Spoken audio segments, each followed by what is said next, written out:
in 5 seasons, 5 straight 100-yard games by Jerome Bettis. Well, they're playing well, but still their 5-1 mark is only one up on 4-2 Houston, where they travel today to find an Oilers team bent on erasing that 30-16 Steelers win in Week 5. Also fresh in their minds from 3 weeks ago, brawls that if they weren't right out of the movie Slapshot, that at least made hockey bad guys like Stu Grimson, a.k.a. the Grim Reaper, stand up and take notice. Here's our good guy inside the Astrodome, Mark Malone. Well, Boomer, those Week 5 brawls resulted in the ejection of 3 players, a league record $145,000 in fines, and it stirred up one of the most bitter rivalries in the NFL. Over the last 3 weeks, players have traded insults in anticipation of this critical AFC rematch. Tom Zach wants to throw. Drops, throws over the middle. It is complete to the tight end, Bruner, and he is now tackled by everybody in every jersey imaginable. I hate to use the metaphor, but round 2. Okay, don't use it then. Now we got a fight going on by Tom Zach and I think Marcus Robertson. They try to intimidate every team they play against. I think that's their motto. And here goes another scrum. And we got bodies flying. And the officials have lost control of this situation. This situation is the revival of the Steelers-Oilers rivalry, one that had been in some hibernation, but kept alive through deep roots and battles stemming from the 70s. Goes back, way back to when Bum Phillips was here, when he talked about kicking the door in. Through the 80s. Guys coming over, jumper kicking like that are going to get your ass in front. Just know that. I'm serious. And into the 90s. How long did it seem it took for the cavalry to get there? Well, after Marcus got done dusting me on the AstroTurf, you know, he cleaned his spot up with me, and it probably about 10, 15 seconds. John Jackson has been kidding with me. He calls me handy wipe. Going into Pittsburgh, I mean, we don't like them. We know they don't like us. But the bottom line is we got to find a way to beat them and be on top of the AFC Central. These are the types of things that that rekindle some of the thoughts, some of the spirit, so to speak. If you're going to have a true rivalry, you got to have 2 teams that are balanced, that are even, 2 teams that are going to maybe split when you face each other twice a year, and that hasn't been the case. The Oilers have lost the last 5 matchups and been outscored 2-1, but that hasn't stopped the talk. After the last loss, Chris Dishman referred to Steeler linebackers Chad Brown and Jerry Osavsky as bums. More fuel for the bulletin board's fire. If they put it on their bulletin board, they already lost already. That hasn't been motivating to me at all. You know, I kind of just blew that off. It really didn't mean too much to me. It more so made me laugh than anything. 'Cause like I said, who is, Chris Dishman to judge my talent? He should be worrying about Cordell catching touchdown passes on him. This game will be physical and big. We're going to bring Buddy Ryan in to sing the national anthem for us. Of course, in the minds of Houston fans, the infamous Buddy Ryan is remembered best for his sideline attack on fellow coach Kevin Gilbride. But, Tommy, don't expect any punches to be thrown in this rematch. The league office called both coaches this week looking for cooperation in keeping this game under control. Mark, I think you're right, but I understand from talking to those players in Houston this week, the young players on that team have a unique understanding, as we heard in the piece, about where this rivalry and the emotion of it comes from. What they told me is that I maybe should expect a few fights and scuffles on the field today.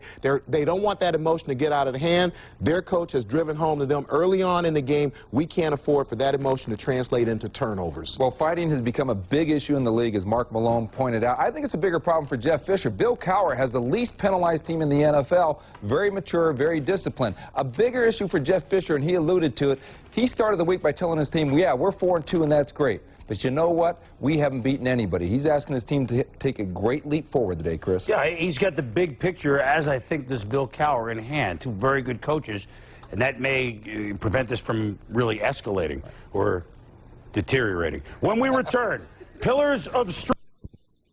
Levies for both teams in fighting. That's all right. There's a lot of millions of dollars playing on that football field.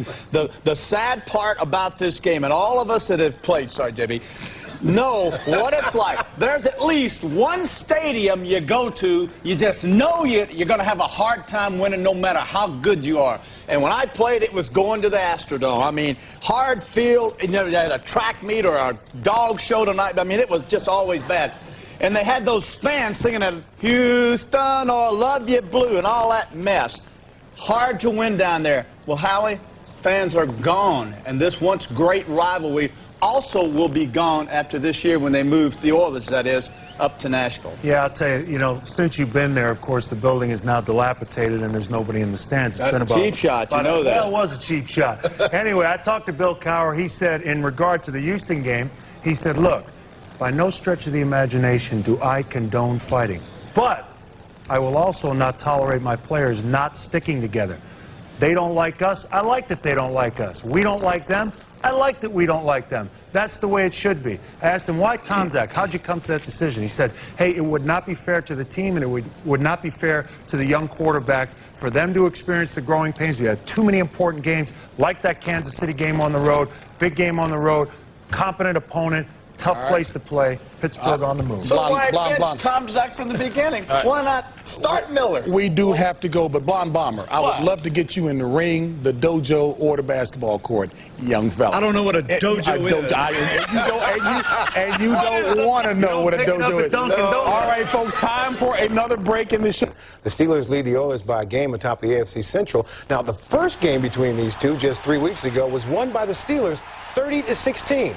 It was a very intense game featuring several skirmishes, 2 fights, plenty of trash talking, and fines for 35 players. There's nothing wrong with two teams not liking each other. There's nothing wrong with a rivalry and two teams who think they should be on the top of a division, who would like to take pride in playing physical football, and is going to take the best team to win.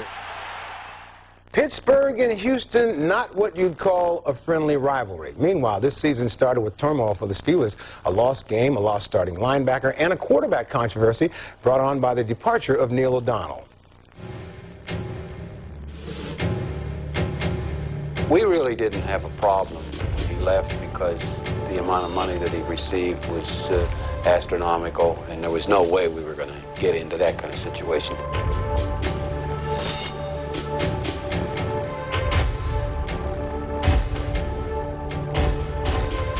If you're going to take a good football player away, you might as well do it from the beginning, because then you find out and you have a chance to adjust and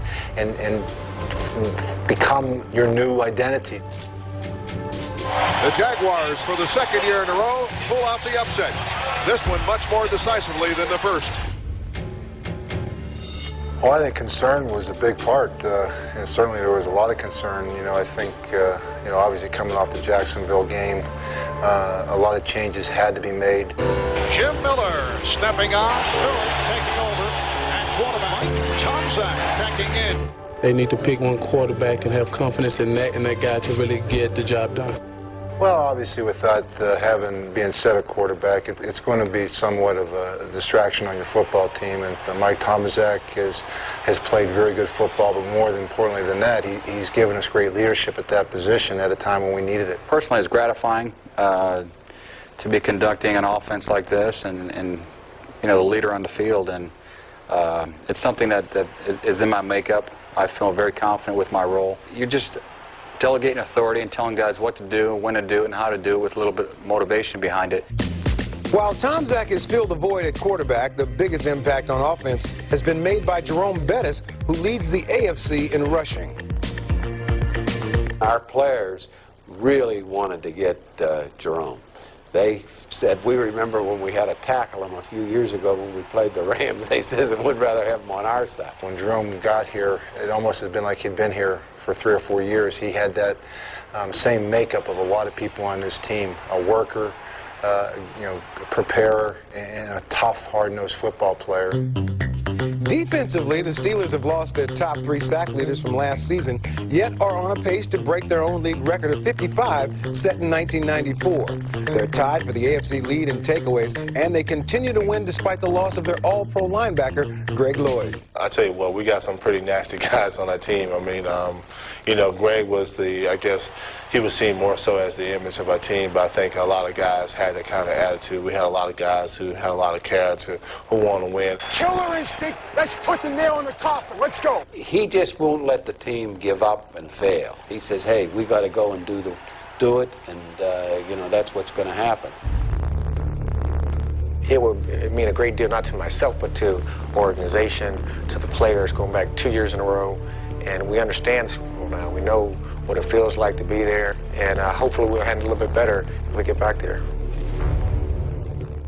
Well, the Pittsburgh Steelers have done a lot of things right lately. They get rid of Kevin Green, Neil O'Donnell, and Bam Morris, and don't miss a beat.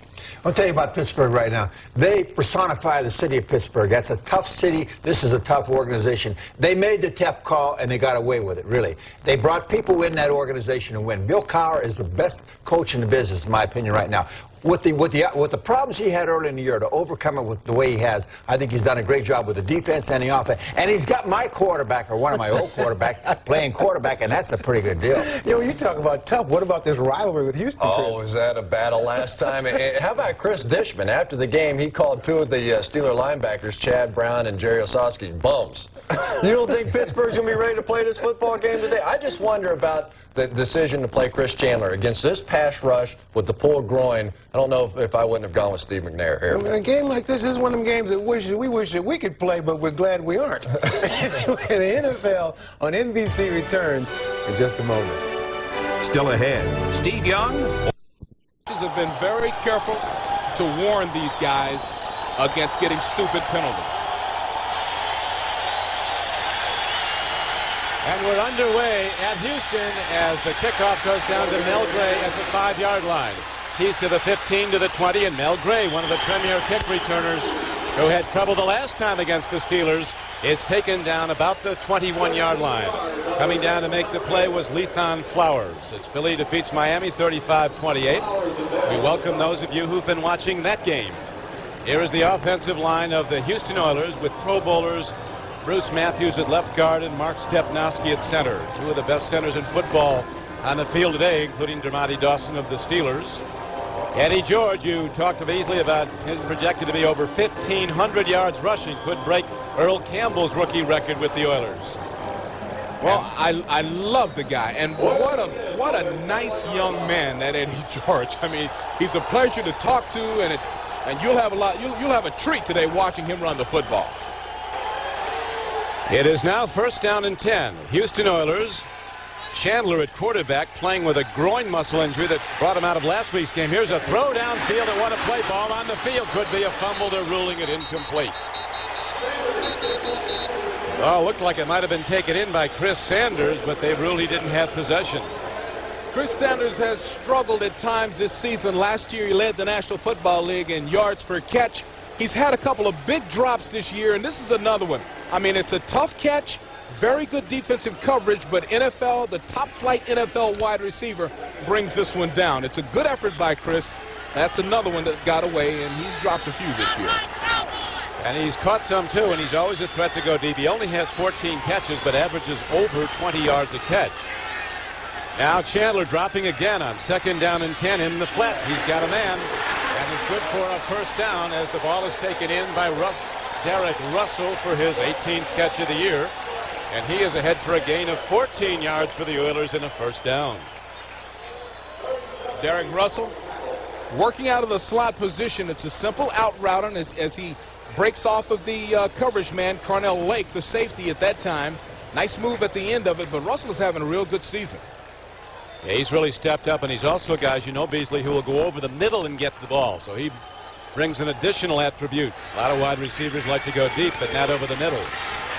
Eddie George with his first carry, and the Steelers were looking for 27 and will be all day long, as the lead tackler was Jerry Olszewski, one of those alleged bums that Chris Dishman referred to.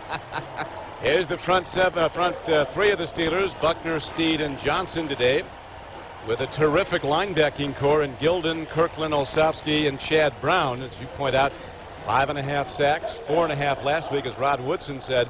When we saw them trying to block Chad Brown with a running back, we knew it was going to be a sack. And there he is, number 94, from the University of Colorado. Chandler on 2nd down, throws over the middle, and it's dropped by his H-back, Frank Wycheck. Gilden putting pressure on the quarterback, Beasley. Yeah, that was a good rush, and Wycheck, I believe, that time just couldn't see the ball come out of the crowd. Here he is, big number 92, coming down the left side there. He puts very good pressure on the passer. That's Jason Gilden. And Wycheck is a very sure-handed receiver. He's leading pass catcher on this team. And that time, I think the ball just came out of the crowd. He couldn't find it. Opening drive of the game. The Oilers at 4-2 against the 5-1 Steelers. Chandler putting up great numbers this season at quarterback. Stands in, delivers it over the middle. Gets Wycheck, the playmaker, as offensive coordinator Jerry Rome calls him. And Frank Wycheck is close to a first down. Knocked down by an extra defensive back for Pittsburgh, Myron Bell. Now take a look at Wycheck. And this is a very tough guy. He comes all the way across the middle. Chandler waits and finds him. Then watch him break this. I don't know how he got that 2 tackles there. Almost close enough for the first down. It brings up 4th and a yard, though, and this early in the game, they won't go to it. So Andre Hastings drops back to return the punt. Reggie Roby hits the ball downfield. We welcome those who've been watching the Patriots defeat the Indianapolis Colts as the ball is down to the 8-yard line, and the return man is quickly swept under. Here's the first penalty marker of the day. As the penalty marker is thrown in, down to make the tackle was Renee Stewart. A 46-yard punt and no return. So Renee Stewart makes a big play in special teams. Red Cashin, our referee today, and here's Red. First and 5.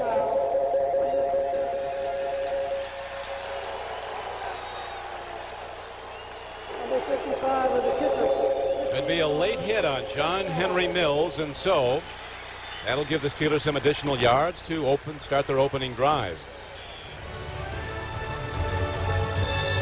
With no score and Tom Zach and the Steelers ready to go, the NFL on NBC continues. Back to Houston, Texas, as Tom Zach leads the team out of the huddle. In his 12th year from Ohio State, the guy that Bill Cowher says never loses his confidence, whether he's starting or on the bench, and he's been one of the constants in Pittsburgh's successful season. Didn't start opening day, but they haven't lost since he has been the starter. The next 5 weeks, here's Jerome Bettis, and the Oilers are looking for him, Beasley. Well, he's the guy that they will have to stop. Jerome Bettis is off to perhaps his best season ever. He's very, very lucky to be with this team because the offense is made perfectly for a big back, and that's exactly the way he is. He will pound it in there all day long, looking for 100 yards today to tie a franchise record, 6 consecutive games over 100 yards. The Steelers have defeated the Oilers 5 straight times. As Tomczak drops on 2nd and 8, screens the ball out. It's an errant throw. He was looking at his fullback, and they couldn't get the ball to Jerome Bettis. Incomplete. And that brings up 3rd and long as we look at the offensive front of the Pittsburgh Steelers. Dermontti Dawson, acclaimed as the premier center in the National Football League. 4 straight years now, the first team All-Pro center. He could follow Mike Webster, the other great Steelers center of yesteryear, into the Hall of Fame one day. Lester is the blocker for Jerome Bettis. They go hand in hand. And there is a great, great player, Dermontti Dawson. Calls the offensive blocking schemes. Spotting what the Oilers are ready to do and then calling for somebody to pick it up as Tomczak goes from the shotgun. Hit from behind, ball on the field. Oilers have it. Chris Dishman. Michael Barrow busted through from his linebacker position to put the hit on.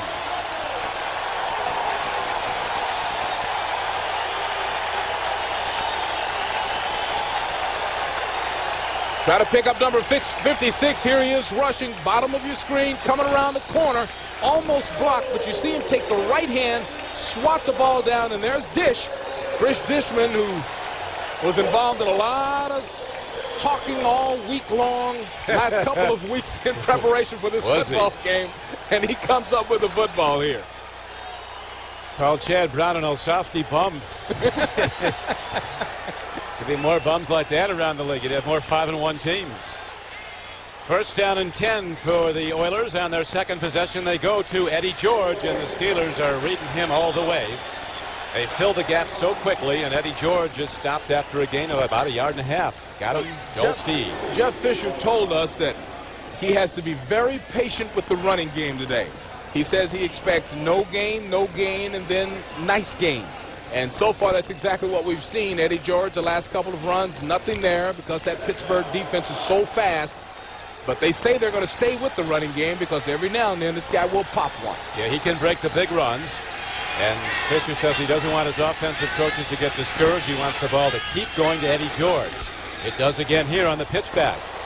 And again, the Steelers respond. They get him for no gain, and they keep on hitting. 8 yards back from the line of scrimmage. Chad Brown led the tacklers, number 94, along with the strong safety Carnell Lake. Now, this is a double zone, and the cornerback, number 27, Willie Williams, is responsible for the flat. So since he's standing in the flat, the pitch is coming to the flat. There he is, coming off of the block of Sanders and making the tackle, or at least stopping the play, and then a group of players make the tackle. There's Willie. See him run right around the wide receiver, coming from his flat responsibility in the perfect defensive position. 3rd down and 10 now for the Houston Oilers. A scoreless first quarter. Chandler with a long count. Steelers come with a blitz. It's picked up. They let the ball go to the end zone. It's overthrown. There's a penalty marker down. It looks like Willie Williams might have bumped somebody downfield. There's Williams, number 27.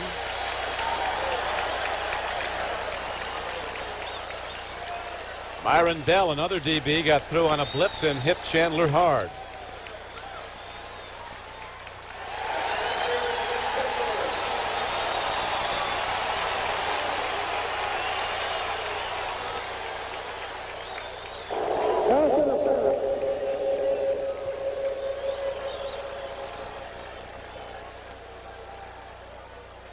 Red Cashin's Mike not in the best operating order. Fortunately, Red's in good shape, though. One of the long-time and astute veterans at the referee's position.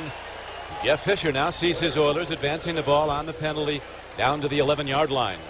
No score, but the Oilers challenging to go take the lead on their home field. Chandler at 6'4", 230 pounds. Sees the whole field as he drops back, pump faking. He doesn't like to run, but he can. Averages 5 yards a rush.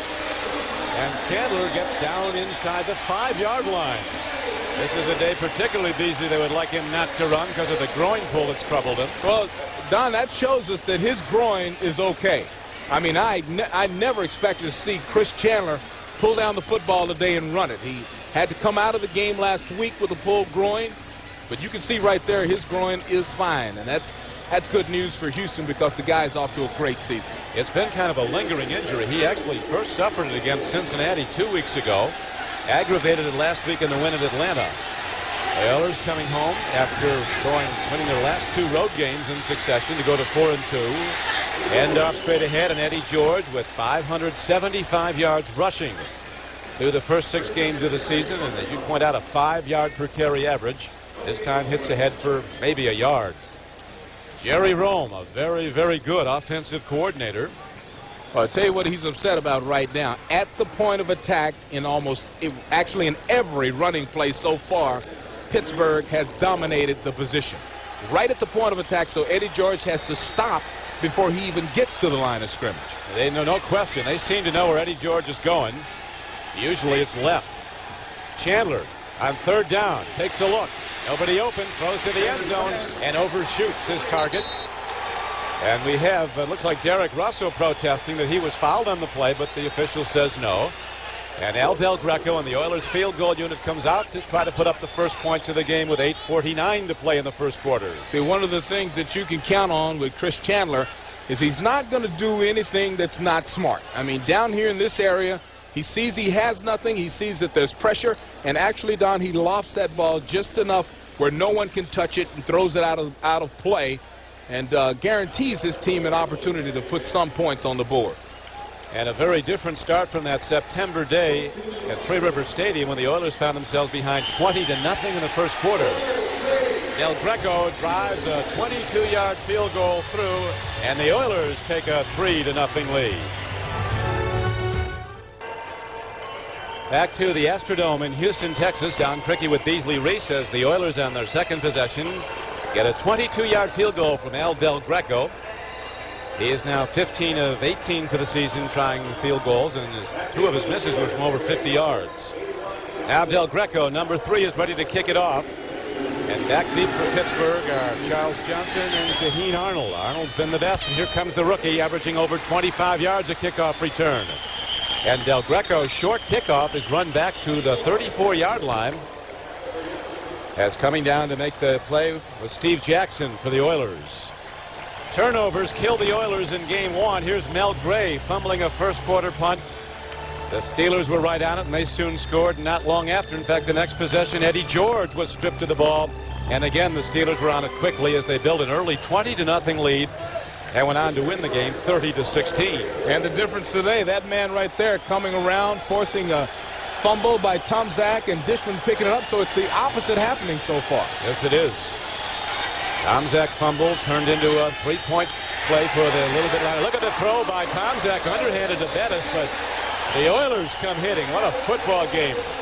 They've got great defense on the field today. Everybody in position and everybody hitting like rockets. Well, there are 22 very good defensive football players. I mean, both of these teams are noted for having excellent defense. Look at the pressure coming from the top of the screen. I mean, this is what we're going to see all day long. We're going to see good play at the point of attack by both of these football teams. Mike Tomczak told us before the game, he said one thing you have to be ready for in a game like this, negative things are going to happen. You have to respond to them. Let's see how he responds now. Dropping to throw downfield. He could get this caught. Look at that play by Charles Johnson. It's a foot race, and Charles Johnson's going to be the winner and into the end zone as the Steelers take the lead. A 70-yard touchdown play.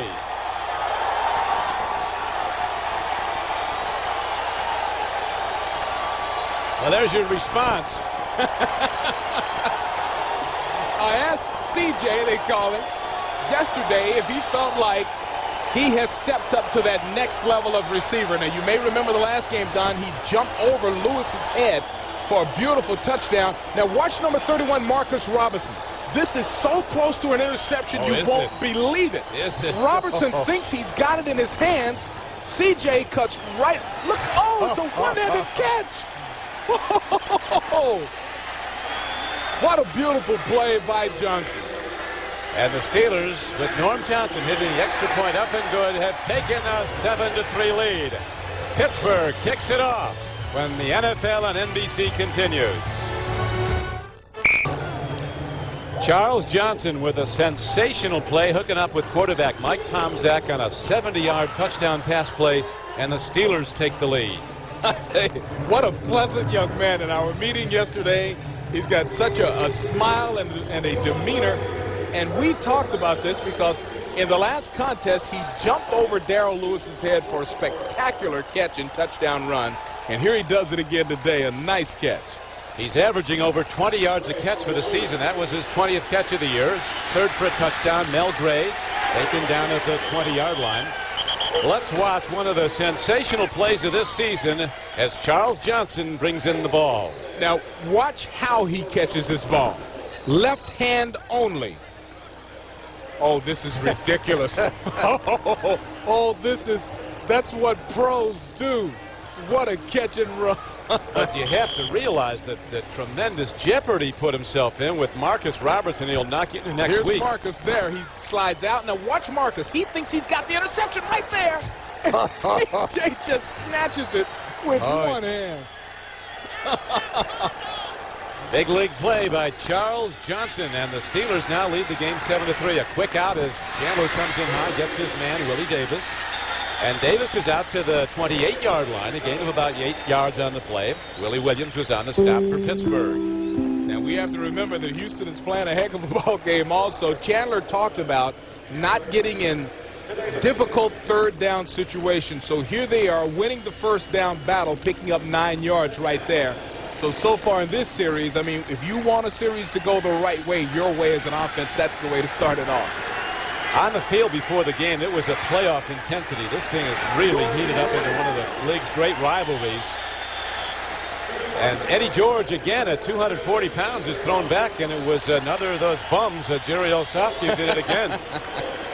There was so much trash talk. Dishman said that Osofsky right there, number 55, would be a practice team player if he tried out for Houston. I tell you, he's having some day so far. He's having a heck of a season. He makes plays every week. Now, there we are at the point of attack. Wow.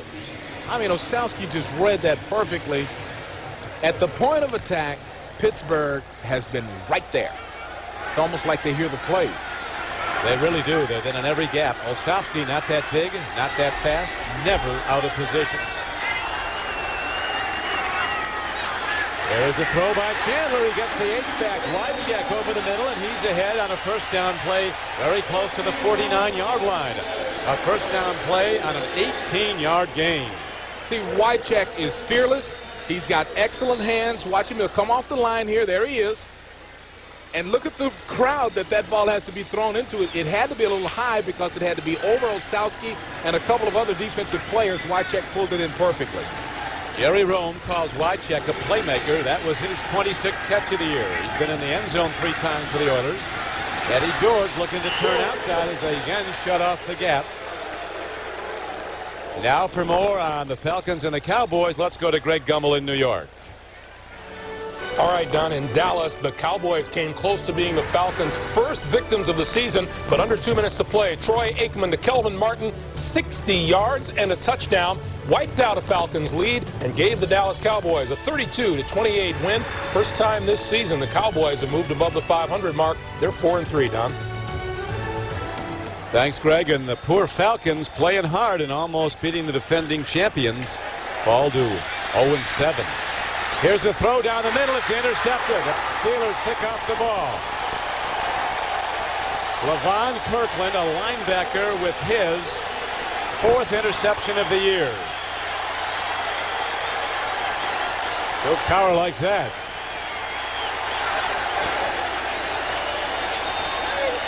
There, look at Levon.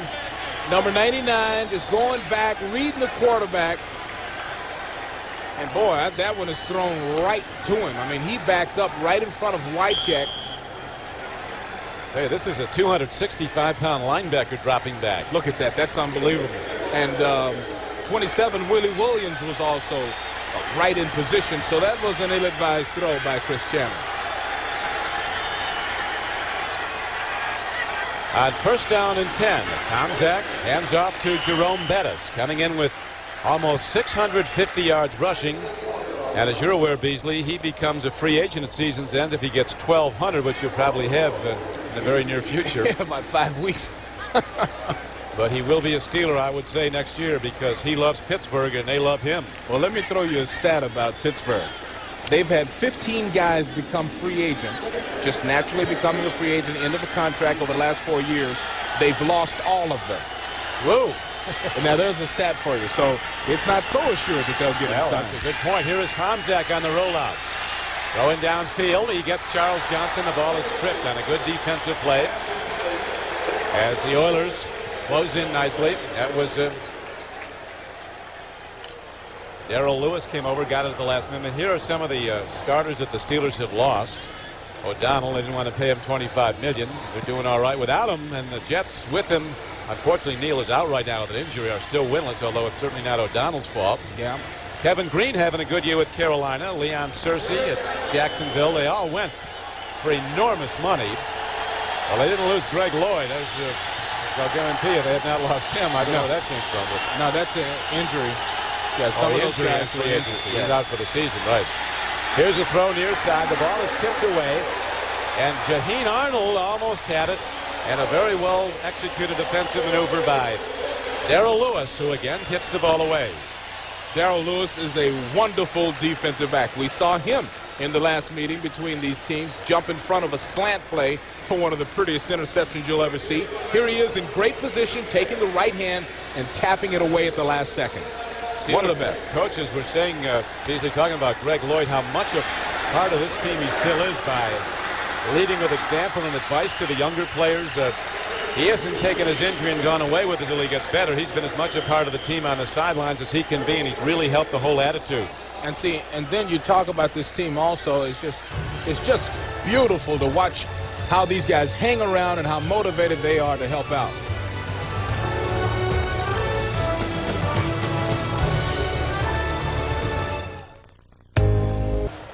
Turnovers have plagued the Oilers in this arch rivalry with the Steelers. As you see against Pittsburgh, 6 turnovers in the 5 other games, 6 in total.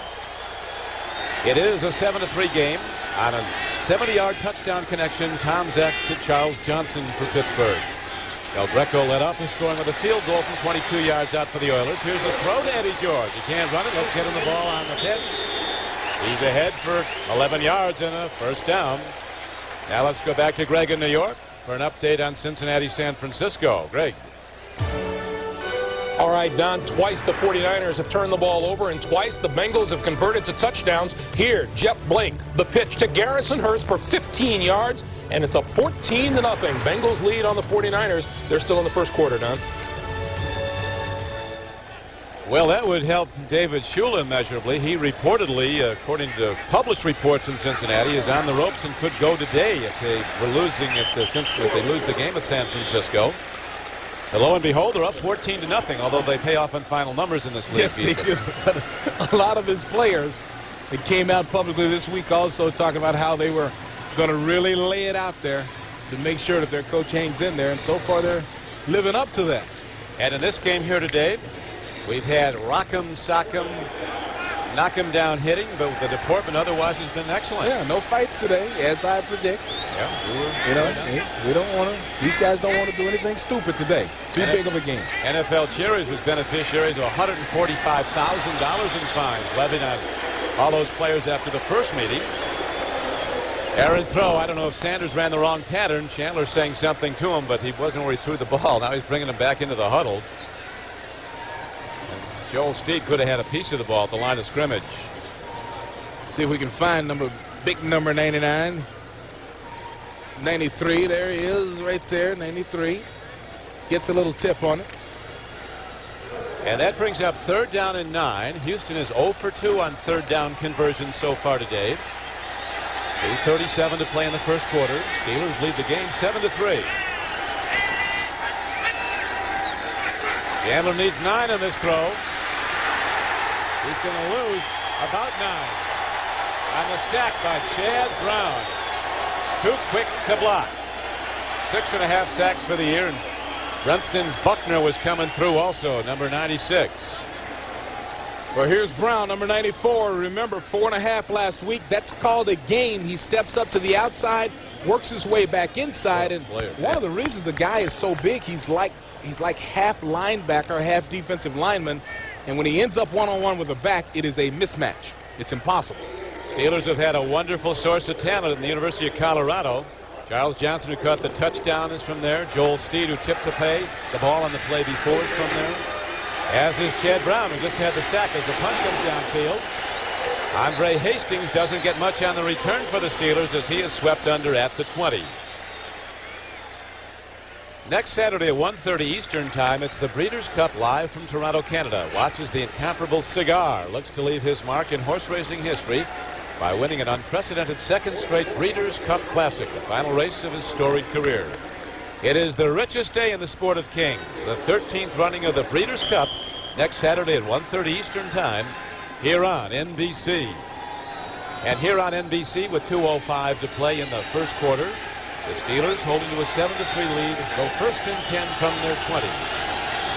Mike Tomczak, the son of the coach. He was coached by his dad in high school in Calumet City, Indiana.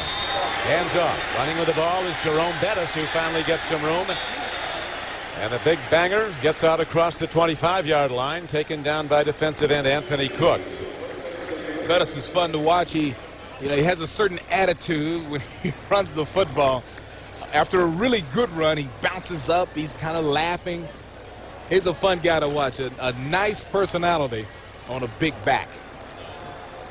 Bill Cowher saying before the game he absolutely perfectly fits our offense. We are a straight-ahead running team, and that's his game. He's not fancy. On second, and a long three, Bettis with a lot of quickness shoots out of the blocks. Takes the handoff and gets ahead for a first down close to the 31-yard line. Got about 5 yards on the carry. Outside linebacker Joe Bowden got him. But it's a first down for Pittsburgh. Big number 96 for Houston, Gary Walker, upset with himself after that play. He got moved out of the way and was slamming on the turf. They'll get a lot of, they'll rotate around a little bit. See, look at Walker. See, he's pushed all the way. He ends up right here, but he was pushed about 4 feet from left to right out of the hole. Bettis able to gain the first down. Bettis shooting right into that gap. Bettis is now the I-back behind Lester. Here's Jerome Bettis again. And terrific defense. Joe Bowden coming over again, along with Michael Barrow, the other outside linebacker.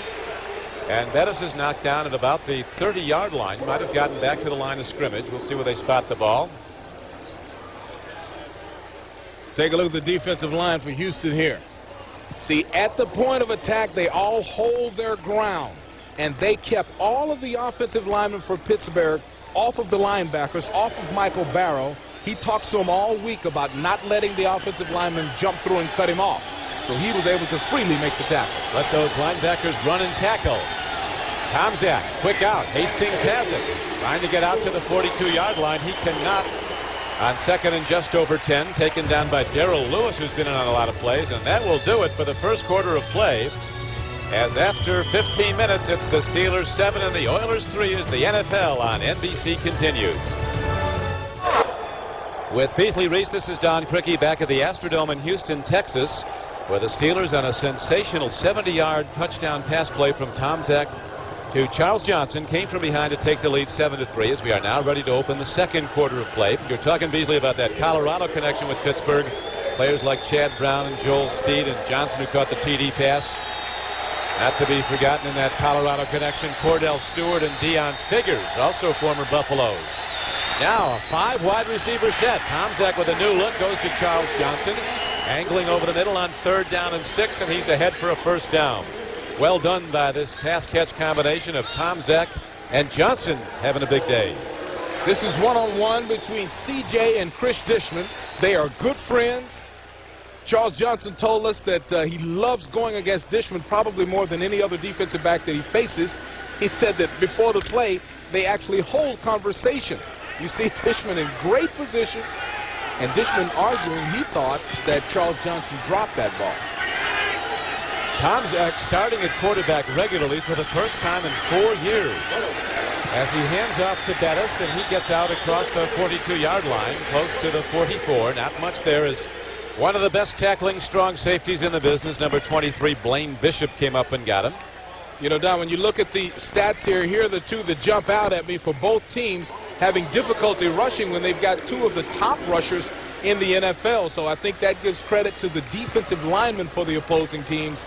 At the point of attack, they have been successful stalling the offensive linemen of the 2 football teams. And both teams came into this game with the goal of running the football. They wanted to send the big backs at each other's defense a lot. And here's one of those big backs. Jerome Bettis says on 2nd down and 8. He doesn't get anything at all. And coming up to get him in the Houston defense was defensive tackle Gary Walker, number 96. Big guy from Auburn. Now, see, you take a look at the way they line up defensively. Look at the number of defenders, 6 guys across the line. Walker's right in the middle of that group. He gets immediate penetration right there and grabs the leg of Bettis and really stalls the entire play. So once again, at the point of attack, and we were told that Walker would be rotated to keep him fresh. And so here he is taking a little break, getting something to drink. They will bring in a couple of guys, Josh Evans and Mike Halpin, to spell him.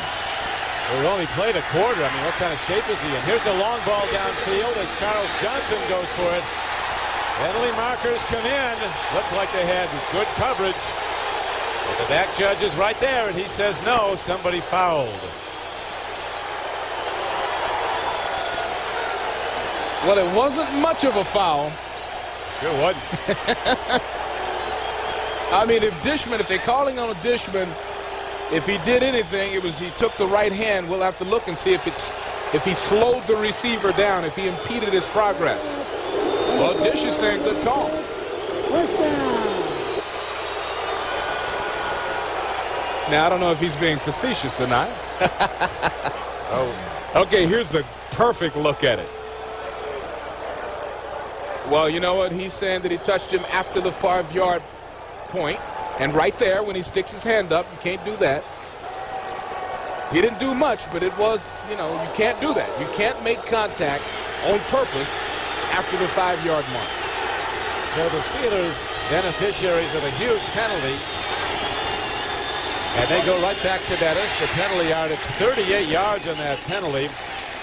Let's find out more about the Jets and the Broncos as we go back to Greg Gumbel.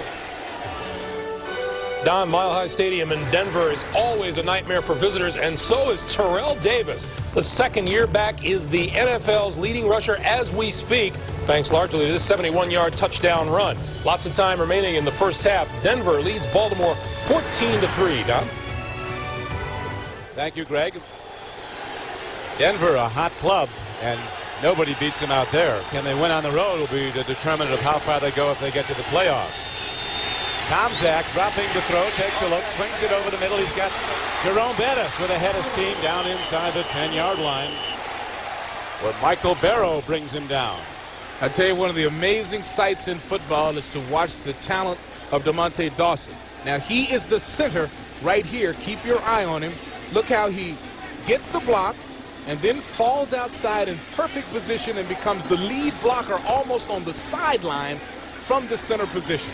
That takes a tremendous athlete, and he is the best athlete on the offensive line in the league. He can play any position. And the best center by acclamation in all of the National Football League, Dermontti Dawson from the University of Kentucky. Now Cordell Stewart's at quarterback. Slash throws to the end zone, has Bruner as tight end, and he can't get the ball. Mark Bruner almost had it for 6. It would be his first touchdown of the season, but they rave about his blocking it. Second-year tight end from Washington. Well, we tried to talk to Cordell Stewart about his team's trouble inside the red zone area. Well, right here, you can't say anything about the package because the ball is on the money. What a throw by Cordell Stewart. Now, they go to this slash package inside the 20. You see he's visibly a little upset about that. What a great throw. But the team is 28th in the NFL inside the 20. That they have to correct if they're to go back to the Super Bowl, which a lot of people think the Steelers are going to do. Here is Norm Johnson hitting a 26-yard field goal up and good. And the Steelers extend their lead to 10-3. In Texas, it's humid here in the Astrodome, where it never rains. Actually, it did rain when they first built it. Some condensation buildup as Chris Dishman continues to protest a pass interference call that set up the last Norm Johnson field goal. 38 yards was assessed in that interference call. Yeah, his coach, Coach Fisher, had to pull him to the side and say, calm down, keep your head in the game. Mel Gray comes up on a bobble kick. Mel Gray gets his hands on it, but he's quickly taken down as he gets to the 21-yard line. So, a break in the action with 10:59 to play in the first half. Perfect for any game, Domino's has... Now to enjoy a hot and delicious Domino's pizza by halftime. For Hot and Wow, call Domino's now. Back to Houston as the Oilers on their home field, an underdog of the Pittsburgh Steelers, find themselves down to the Steelers 10-3. Pittsburgh on a 5-game winning streak against Houston. Pete Chandler's numbers early in the game. The one interception by LaVon Kirkland was turned into points shortly thereafter. Kirkland's 4th interception of the year to lead the Steelers, and he's a linebacker. A big linebacker, 265 pounds. Eddie George looking for somewhere to go, finds a little room in the left side of the Pittsburgh defense, but gets only to the 25-yard line for a gain of about 3 on first down. You know, if you take a look at the running plays that both of these teams use, it develops a little slow. Here are your rushing leaders in the AFC. You see that 1 and 3 are playing in this football game right here. We're looking at a couple of good runners who are unable to get on track, I think partly because of the defensive line and partly because of the offensive running scheme. These are slow developing running plays against two very fast defenses. Great linebacker speed on both teams as Chandler with a good play fake buys some time, gets the ball to Wycheck, his H-back. On a 2nd down and 7 play, he is cut down after a gain of only about 3 yards. So the Steelers not giving up any big plays. The Oilers have given up one, the 70-yard touchdown to Johnson. And here's a tip for everybody, all the young football players out there. If you're tackling somebody bigger than you, make sure you're the lowest guy. Barry gets him very low. Watch this. A guy who's 40 pounds bigger than you, get around that ankle. Hold on. Hold on, he did. Cut him down, and that brings up 3rd down. And the Oilers need 4. It was Marcus in a blitz. They blitz a lot. Here it comes. Chandler throws errantly to the right flank. And he hears from the crowd as he saw the blitz coming. He got rid of it quickly in the direction of Derek Russell, but really. Now see, these guys are very careful not to get into any fights, but we almost had a little something right here. Chad Brown and Hopkins going at it. Hopkins holding on, so Brown thought that Chad thought that he was holding and body slams him. Then they got up and gave each other a low five. Both guys knowing they cannot be pulled into a fight after what happened the last time they played and all the fines and threats that have been made by all the officials and coaches. Reggie Roby's still out. I think he's still punting with a wristwatch on his left wrist, Beasley, which he's been doing for years since his days with the Dolphins. Here's Andre Hastings. Down at the 18-yard line, he takes it, and then great special teams play. Coming down to make the play for the Houston Oilers was number 30, Anthony Dorsett, from Aliquippa, Pennsylvania, son of Tony Dorsett.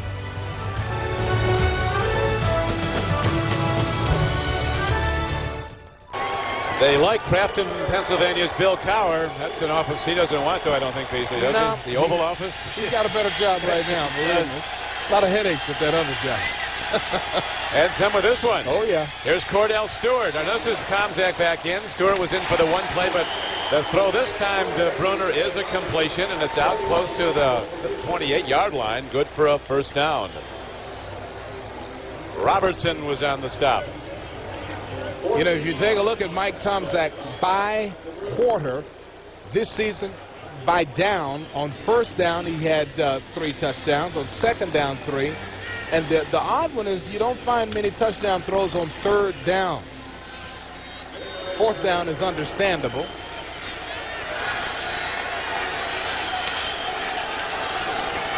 First down and 10. Tomczak, very unpredictable, as is the whole Steeler offense. Here is Cordell Stewart. A slash comes across and is taken down at the 34-yard line. Talking to Michael Barrow, the Oilers linebacker, Beasley, he said, the Steelers are the most unpredictable offensive team in the National Football League. Everybody has computer printouts and what the tendencies are. He said you can't have an accurate one on the Steelers because they just do different things, and evidenced by the success they've had with deep throws on first down. Well, the thing that they do that's weird is half of their plays are very conservative, old-fashioned running plays with a big running back. The other half are slash and 5 wide receivers, very intricate stuff. It's back to Jerome Bettis. And the big guy is out to the 37-yard line on a second down and 4 play. He's taken down by middle linebacker Barry Wortham. I saw Al Smith, who was the starting middle linebacker, had a muscle tear in his thigh and is on IR out for the season. He said he could come back now, but when you're on IR, you're gone for the year. Yes, you are. And once again, here's what I'm talking about. Very basic play, old-fashioned high school pitch. And so Pittsburgh goes from that to 5 wide receivers, Cordell Stewart running reverses and throwing passes. And that's what makes them very difficult to defend. You spend a lot of time practicing things that you wouldn't normally practice. Here's 5 wide receivers here. Quick out, gets dropped, and that's probably just as well because there wasn't a whole lot going on for Jaheen Arnold, the rookie. Had he caught it, he would have been leveled. So the Oiler defense stands tall on that sequence, and they'll force a punt now by the Pittsburgh Steelers. As coming in to punt the ball is Shane Edge, man who went to war last time against some of these Houston Oilers. Yeah, Shane Edge threw a few punches in the last game. Mel Gray is back. Well hit ball by Edge. Mel Gray comes up on it, the fair catch at the 24-yard line. 7:20 left to play in the first half. And the Oilers get it as the NFL on NBC continues. And totals in the tens of thousands. Stay tuned. Take a stroll down. I remember it well. You sacked me once. I sacked you twice. In pouring rain. No, it was nice. But when you go, don't forget your Visa card, because the Hall takes the NFL's best, but not American Express. See ya, Nitschke. It's Butkus. Visa, it's everywhere you want to be. The terrible towel was more than just inspiration in last season's AFC Championship game. More than 50,000 terrible towels proved that hanky-sized harassment could also come in handy, since the Steelers' big win didn't leave a dry eye in the house. Back at Houston, we're going to repunt the ball. There was a penalty called on the Steelers. There was a legal motion called on the punter. That's new. That's what we haven't Matter of seen. fact, it's so new that Red Cashin is explaining it to Shane Edge. And to some of the officials, perhaps. At any rate, with 7:19 left to go in the first half, Bill Cowher's Pittsburgh Steelers are in the lead 10-3. Del Greco started the scoring for the Oilers with a field goal. Then an extraordinary play, a throw over the middle, a deep throw by Mike Tomczak that Charles Johnson took in on the dead run, leaping in the air with one hand. And soon after, he was in the end zone to complete a 70-yard touchdown play. When you have two great teams together, two teams that are relatively evenly matched, I mean, it comes down to who makes a mistake or who makes a tremendous play like the one that CJ made. Other than that, it's been pretty close to the vest. Big backs, they've been powering the big backs, and Eddie George has gotten virtually nothing running the ball so far. Steelers have really shut him down. Jerome Bettis started to pick up some yards as the game wore on, but all the running yards are coming tough, as these two teams have no secrets. Eddie George so far 8 carries, and he has just 7 yards. Tomczak and Bettis, a couple of happy guys now as this game wears on. We talked about Tomczak saying that negatives are going to happen in big games like this. It's how you respond. And after he fumbled the ball, his next play was a 70-yard touchdown pass next time they got on the field. So he responded well, as did the Steelers. And now Shane Edge hits another good punt down, but Nell Gray will run this one back from his 27. And he's to the 30-yard line, and there the Oilers will go on offense, first down and 10. Nice coverage. They had him completely bracketed.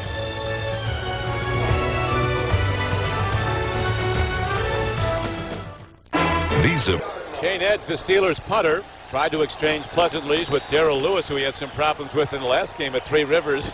And Darrell said, I choose not to shake your hand. Whatever's fair, and now here's the throw in the flat. As Sanders takes the ball on the near side on a first down play, he's out to the 39-yard line, where Willie Williams of the Steelers knocks him out of bounds. They've been working on Willie Williams a lot. They're not going to Rod Woodson's side. No, they've got a lot of respect for Rod, as does everybody in the league. Willie Williams, as a result, has been involved in a lot of plays, good plays and bad plays. So if you look at it the right way, when you play opposite a guy like Woodson, you're going to get a lot of action. If your head's right, you love that opportunity to make plays. We saw Marcus Robertson almost make an interception play, but instead it was a 70-yard touchdown. Willie Davis turning upfield on a second and short. He has the big gainer for about 15 yards. And speaking of Rod Woodson, here's a rare miss by Rod Woodson. I mean, he's in pretty good position. He reads the play and didn't make the tackle. As a result, it's enough for a first down. Here's a good look at it now. You know, Woodson always comes up and makes this tackle. This time he does not. So the Oilers with one of their rare missions across midfield in this game. They had one earlier and got a field goal out of it. Here's a blitz. They pick it up. Chandler has some time. Fires hard near sideline. What a shot is put on Chris Sanders by Willie Williams. But the play is completed out down to the 36-yard line of the Steelers. A gain on the play of almost 9.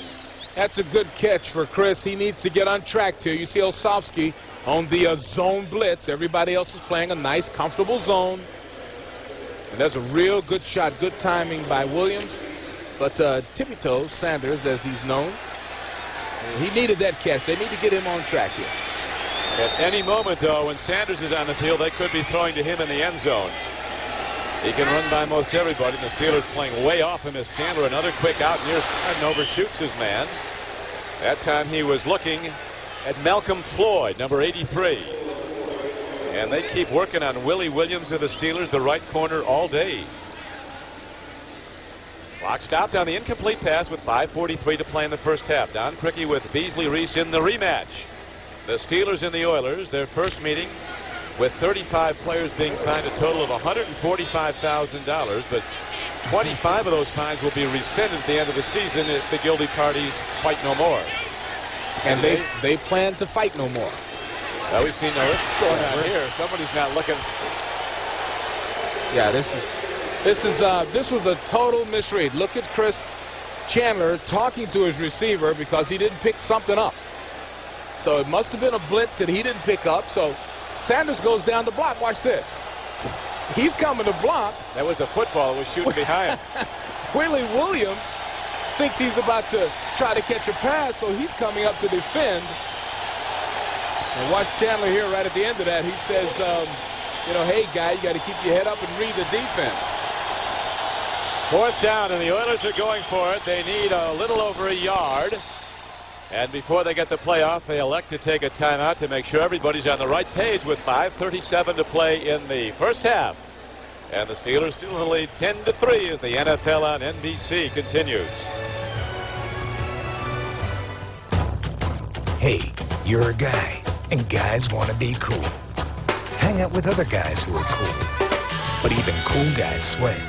40% more than women, in fact. So how you gonna stay cool?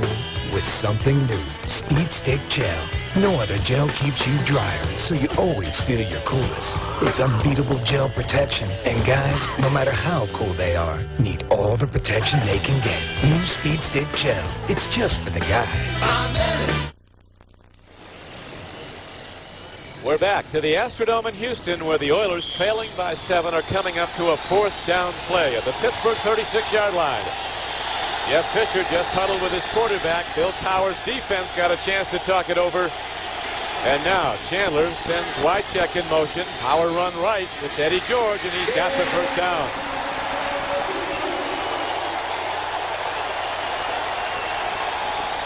Eddie hangs ahead. That's probably his longest gain of the day running. He did have the 10-yard pass reception. This is a good job by the offensive line. It's an offensive line that has basically been whipped by the Pittsburgh defenders so far in this game. Let's take a look at it. See, that solid push. Look at Matthews, number 74. That's a solid job by the veteran, Bruce Matthews. And Eddie George is now plus yardage for the day running. 9 carries, just 11 yards total. That's averaging 5 a carry coming in. Here's a throw by Chandler. Comes back at the super fast Willie Davis. And he moves smartly to the sideline, gets out of bounds at the 20. On a 1st down and 10 play, a 13-yard gain and a 1st down for the Oilers. Well, this is a real good play. Solid route. It's really good coverage, but he simply gets back to the ball faster than Willie Williams. And one other point, Don, after that mistake, they took Chris Sanders out of this ball game. And so it's Davis and Malcolm Ford lined up at the wide receivers now. So when you don't pick up blitzes, that's what happens to you. To the bench you go, says Jeff Fisher. So the Oilers driving on. Here is Chandler, pump faking, end zone throw. He's got a man. A diving attempt at the ball and is incomplete. Malcolm Floyd went for the ball, number 83. He had a step on Darren Perry. Well, it's a double route. Floyd will lean in. Watch him at the top of your screen here. He'll lean in like he's going to just do something simple and then blows by Woodson. He's got him beat all the way, and that's one. He catches the back half of the ball. I'll tell you what, that's almost a touchdown. If he holds that for another second, they call that a touchdown, even if he lets it go. And that brings, so he beat Woodson first, and then Darren Perry coming over to double up on the deep 2 zone. It is incomplete. It is 2nd down and 10, and now a marker's thrown at the 20-yard line. Irv Eatman, the right tackle for the Houston Oilers. Before the snap, full start, number 75 on the offense. 5 yards, still 2nd down. It was Irv Eatman who was in motion early, so that's expensive. It sets the Oilers back to the Steelers' 26-yard line. Brings up 2nd and long, 2nd and 15. Right. Irv Eatman with a nasty little look back over his shoulder there. He didn't like that. And look at Jason Gilden. Boy, I said, hey, he's out. Hey, he moved, dude. Somebody. These Steelers remind you of the teams of the 70s. They're just loaded with great young defensive players. There's guys on the bench who haven't gotten a big chance yet, but the Steelers have tremendous defensive talent on their team.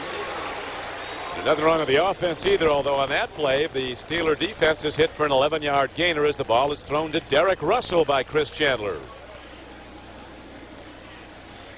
Boy, it gets real difficult to play defense down at this end of the field. I mean, just the natural fact of the position of the ball, the field is shrunk down to about 20 yards, 25 yards if you count the back of the end zone.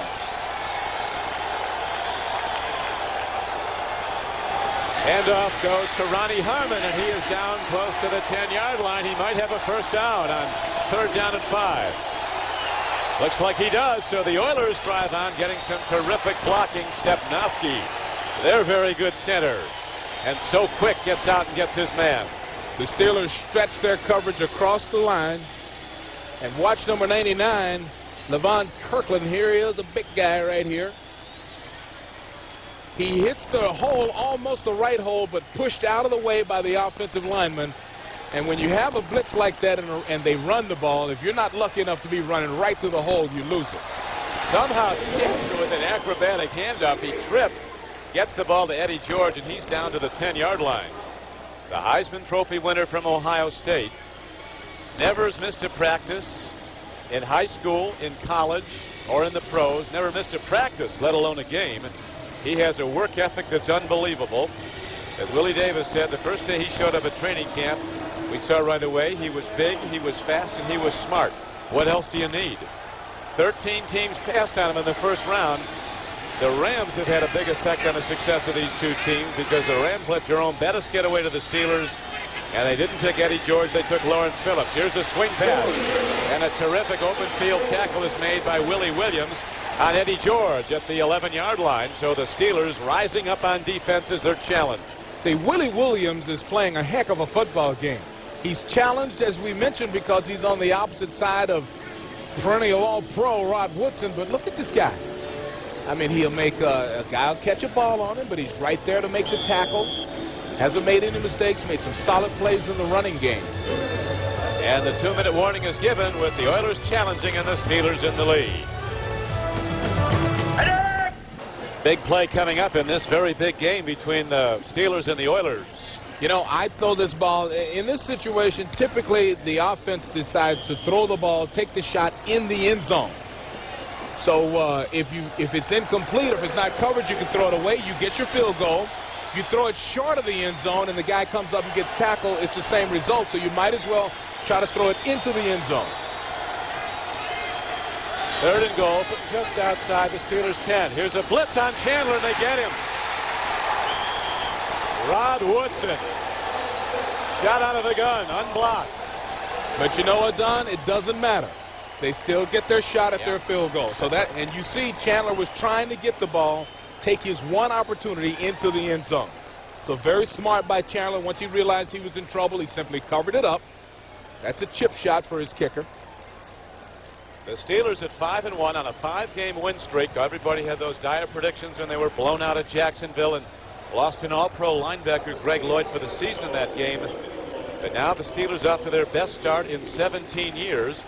And the Oilers, their strongest challenger in the AFC Central, make it a bit closer as Del Greco is good for the second time in as many tries on a field goal. This from 32.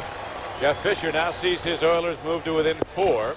A 10-6 game with 1:32 to play in the first half. Let's watch the blitz and the sack by Rod Woodson. This has coordinator Dick LeBeau written all over it. He's got more people at the line of scrimmage than the Houston defenders. He heard him. Offensive players can block. So he comes up with the overload by having the cornerback Woodson come from the outside. You see they had Levon Kirkland lined up in the line like he was going to blitz, and then he dropped out. So as a result, there was not enough offensive players to block the defensive players that LeBeau, the defensive coordinator, lined up out there.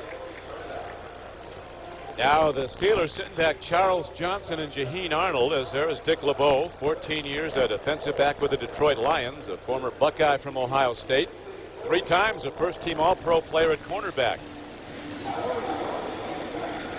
The Steelers and Rod Woodson with the blitz call, and they make it count. The Steelers at 5-1 playing for that home field advantage because in January in a playoff game, let me tell you who can beat the Steelers at Three River Stadium. Nobody. Nobody can beat the Steelers. That's right. In January in a playoff game at Pittsburgh. And the Green Bay Packers, who can beat them in Green Bay in January? Nobody. And that's who I think the Super Bowl matchup's going to be. Green Bay and Pittsburgh in New Orleans. Here is the kickoff downfield. Jaheen Arnold takes it across the 20 and out to the 25-yard line. And that's where the Steelers go on offense, first down and 10. Terry Killens comes down to make the tackle. Coming up, it's the Domino's Pizza NFL on NBC halftime report. Greg Gumbel, Mike Ditka, Joe Gibbs, and Chris Collinsworth will bring you all the scores and news from around the league. As today we had a very near major surprise. The Atlanta Falcons almost getting that first win, but low in the closing moments. The Cowboys hit the big pass play and come from behind to win, 32-28. There is a big surprise continuing with San Francisco, where last report it was 21-0 Cincinnati over the 49ers. Here's a throw by Tomczak. Gets his man, Andre Hastings, out to the 31-yard line. A first down play, good for 6. Clock continues to run in the waning seconds of the first half. Kind of a no huddle, but they're really huddling as they stand there, as Tomczak reminds everybody what the next play is. Tomczak, the 12-year veteran, stands in. Oh, he's almost picked. Woo, Darrell Lewis, who has gone the distance, almost had his 5th pick of the season. See, from what I've seen, this guy is the best. Now, last week, he steps in front of a slant route and makes a nice return. Look at him read this. Look at him looking back at the quarterback. He's not even looking at the receiver. He almost had that for a touchdown. This guy makes dramatic plays. Well, the game plan's pretty basic. They're going at him on every pass play. Well, they're not wise to do so. They're staying away from Woodson. On the other side, when the Oilers have the ball, so here's the throw, and the ball is now out to a free ball on the field. Cordell Stewart had the ball. Let's see if he had possession. If not, the Oilers have taken it over. Well, the officials have ended all conversation, and they're waving it off. But I think he had possession. All right, now here comes the truth. There's Cordell Stewart coming up in the slot position. Settles down. Oh, he didn't have it. No way he had that. Let's check it and see. There's the catch.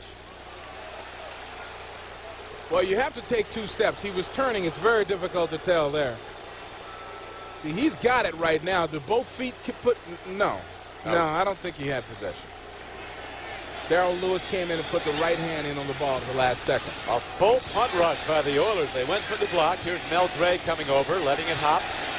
And picks it up at his 25, and there is a wave of white and gold down there to take him down. And with 39 seconds left in the half, with a penalty marker down on the field, a shoe is also down. Somebody threw a shoe and somebody threw a penalty marker. Mel Gray threw a shoe. Well, that's when you're playing hard. He run right out of those shoes. That's right. There's also an Oiler down, Beasley, on the far side. I don't know if it's Mel Gray. Somebody was shaken up. So with 39 seconds to play in the first half, the Oilers trailing the Steelers 10-6. Get one last shot at it with 39 seconds to go. Mel Gray appears to be the injured player. Saw Mel Gray let the punt hit and then picked it up on the high hop and started straight ahead. Ran it out to the 28-yard line. And then he was really swept under. Well, watch again.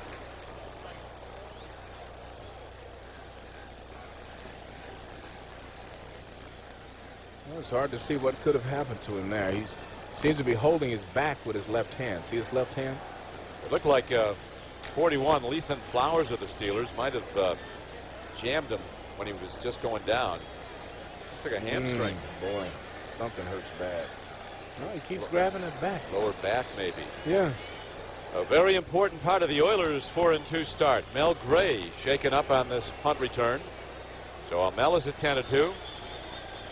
He told you, Beasley, what was it that you got to be thinking all the time when you're returning punts, making decisions at the run. Just flashing. Your mind is like a computer, like a high-speed computer. You have to feel. He talks a lot about feel and instinct.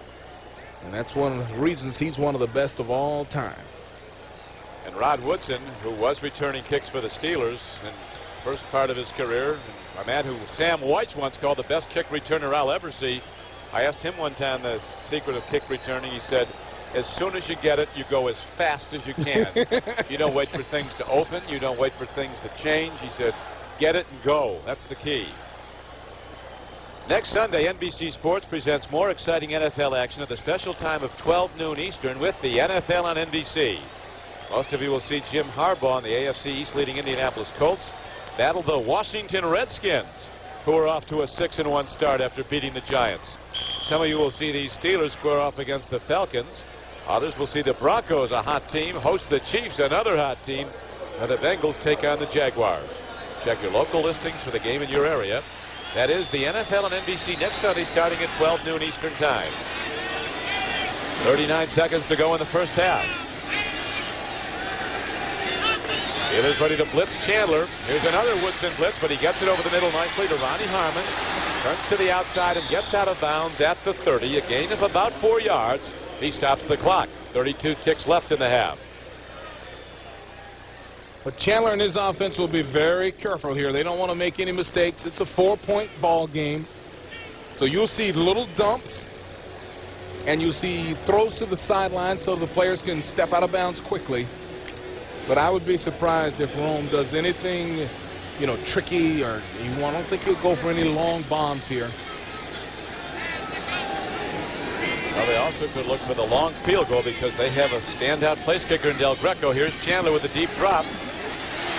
He throws it over the middle, gets Ronnie Harmon. He's across the 35 and out close to the 37-yard line, where he's taken down by Chad Brown, who had a sack today and has 6.5 for the season, one of the NFL's leaders.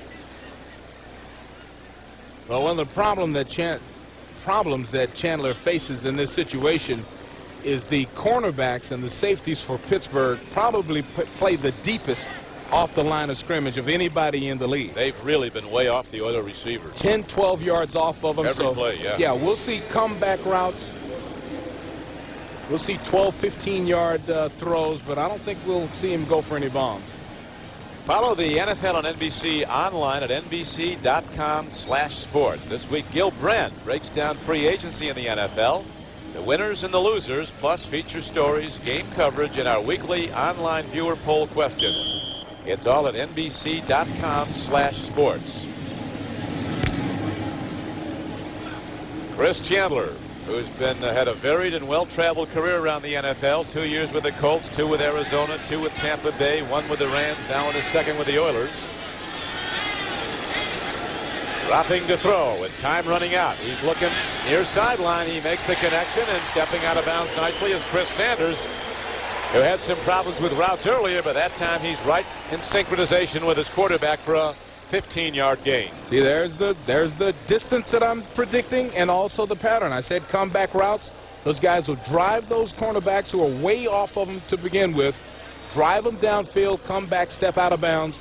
2 more of those, and so you're stepping out of bounds. Watch this. You stop the clock immediately. 2 more of those, and you're in field goal range, and you can make it a 1-point ball game going in. Steelers are leading 10-6. Chandler against a 4-man rush, steps into the pocket. Chad Brown had him for the moment. Chandler gets away, and he's in field goal range down to the 30-yard line. But they have no timeouts remaining, and now they've got to throw it down, Don. Try to get the ball down. 3 seconds, 2, and they stop the clock with a second left. Well done by the Oilers, and they will get the field goal try.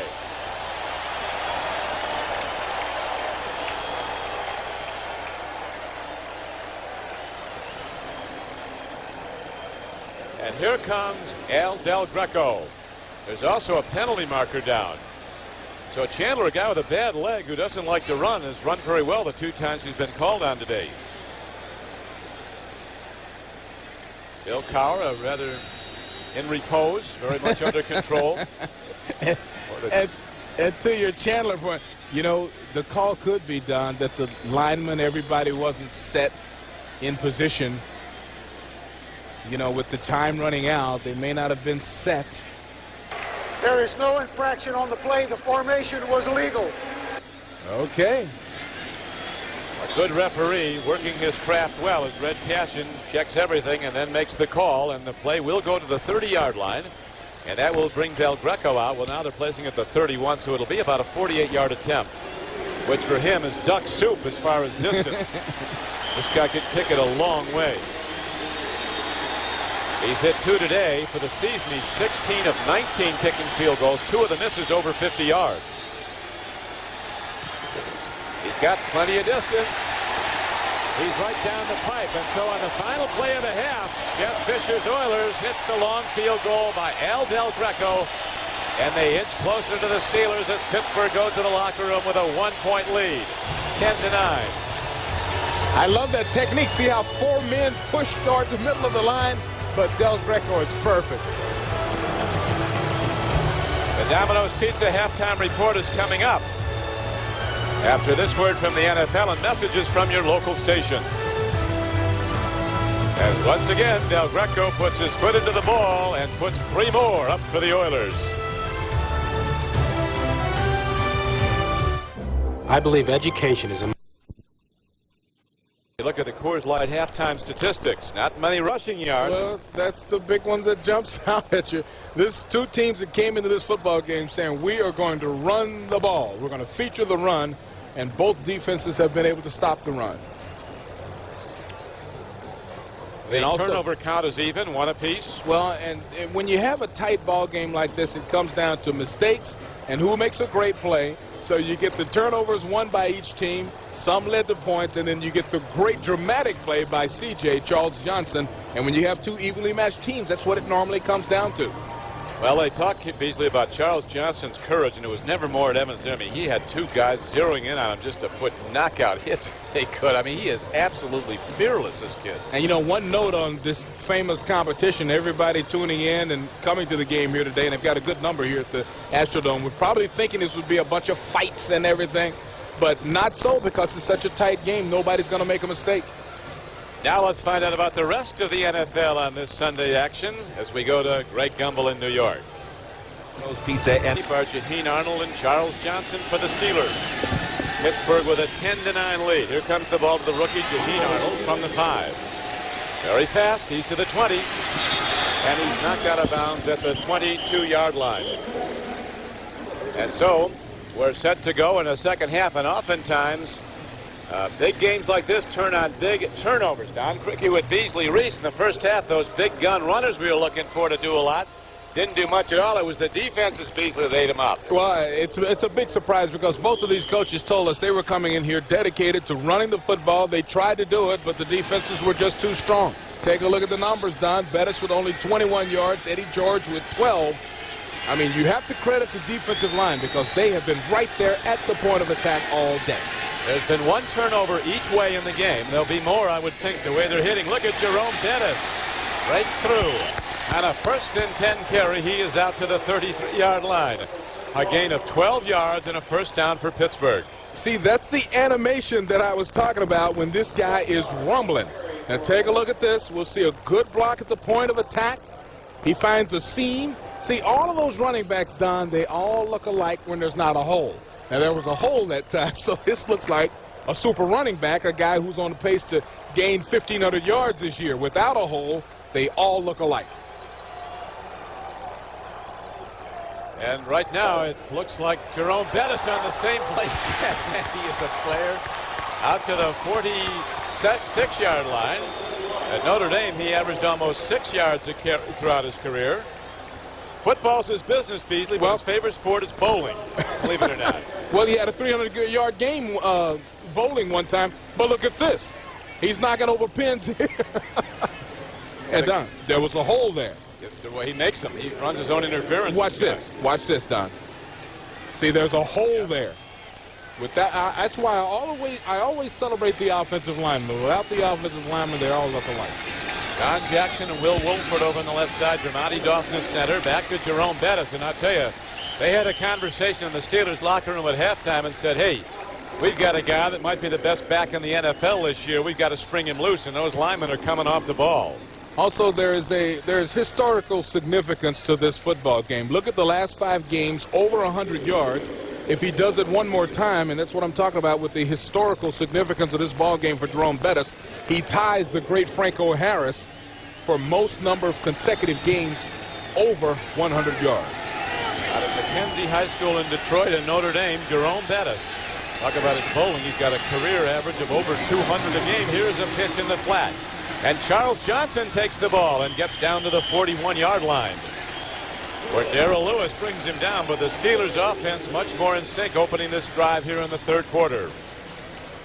Well, CJ told us, he said that he has taken that next step. And it's clear looking at this football game. So that's a nice move inside, and then I'm surprised. Most wide receivers go down right there. They say, I'm not going to let these guys tee off on me with one defender holding me up. CJ fought for every inch. 3 receptions today, 22 for the season. 3 of them for touchdowns, including the only touchdown in this game. A 70-yard pass play combining with Tom Zach. On first down, Jerome Bettis powers his way down to the 36-yard line of the Oilers, where he's taken down by middle linebacker Baron Wortham out of Texas El Paso. You see the value of a solid running game. I mean, this series has looked different from anything we've seen throughout this football game. DeMonte Dawson, their center, takes out 2. Now, he does this a lot. He's right here in front of the quarterback. There's one block. Then he chips off and actually crushes another player. That guy is phenomenal. It's like Stepnoski of the Oilers. Neither of them are ever off their feet. They make more than one play. Here's an end around. The ball goes to Andre Hastings. And he's not done as he's inside the 30 and down to the 25-yard line. And a huge contingent of Pittsburgh Steelers fans that are here. It's unbelievable. There's more noise when the Steelers do something good than when the Oilers do. Well, there are thousands of Steeler fans here today. Now, that's a super run, once again, led by the center. You're not going to believe this. That's a center who hikes the ball, turns 360, and gets out in front of the play. I mean, it's just unheard of. And that's a pretty good run right there. Jim Sweeney, former University of Pittsburgh player, now with the Steelers, which is his lifelong dream, said the Steelers are as close off the field as they are on it. That's one of the reasons for the success of this team. It's a very tied-together football team. As this time Tom Zach comes in high, shooting at Jaheen Arnold on the near flank, and that will bring up 2nd down and 10. Well, Tom Zach is in his 12th year, but you look in his face and he looks like a kid. I mean, he's having so much fun. He's one of those guys blessed with a great body. You know, he looks younger than his age. Looks like he's 25, bouncing around out there. I saw him before the game. I said, you're having a good year. He said, I'm having a real good year because Ohio State beat Notre Dame. Former Buckeye. Although a lot of teams that can beat Notre Dame. Here's a throw to the end zone. There's a man there, and a terrific defensive play separates the ball. Andre Hastings with the target. Darrell Lewis was there, and Andre Hastings actually came down with the ball, but they're going to rule he did not have both feet in. Well, Hastings thinks his feet are in. I see the defenders are in good position, but look at this. He comes look up at with his legs. Oh, boy, that's close. If he'd gotten this right leg down, or the left leg as he turns over, that would have been a great play. It's a great look at it. Yeah, his knee was down. I tell you, these officials have worked right there could get down. That would have been a touchdown. They have worked a terrific game. Red Cashin's crew, the head of officiating for the NFL, Jerry Seaman, is here today, but there's been no need. Law and order's been kept. Here is a throw in the flat. Running with the ball is Fred McAfee. He's down to the 20-yard line and taken down there by the strong safety, Blaine Bishop. And watch Joe Bowden at the end of this play. Here he is, number 58, comes in. Now, how do you come in and do the fake there to put the pressure on the guy? Gets him to throw it just a little bit high, not exactly where he wanted to.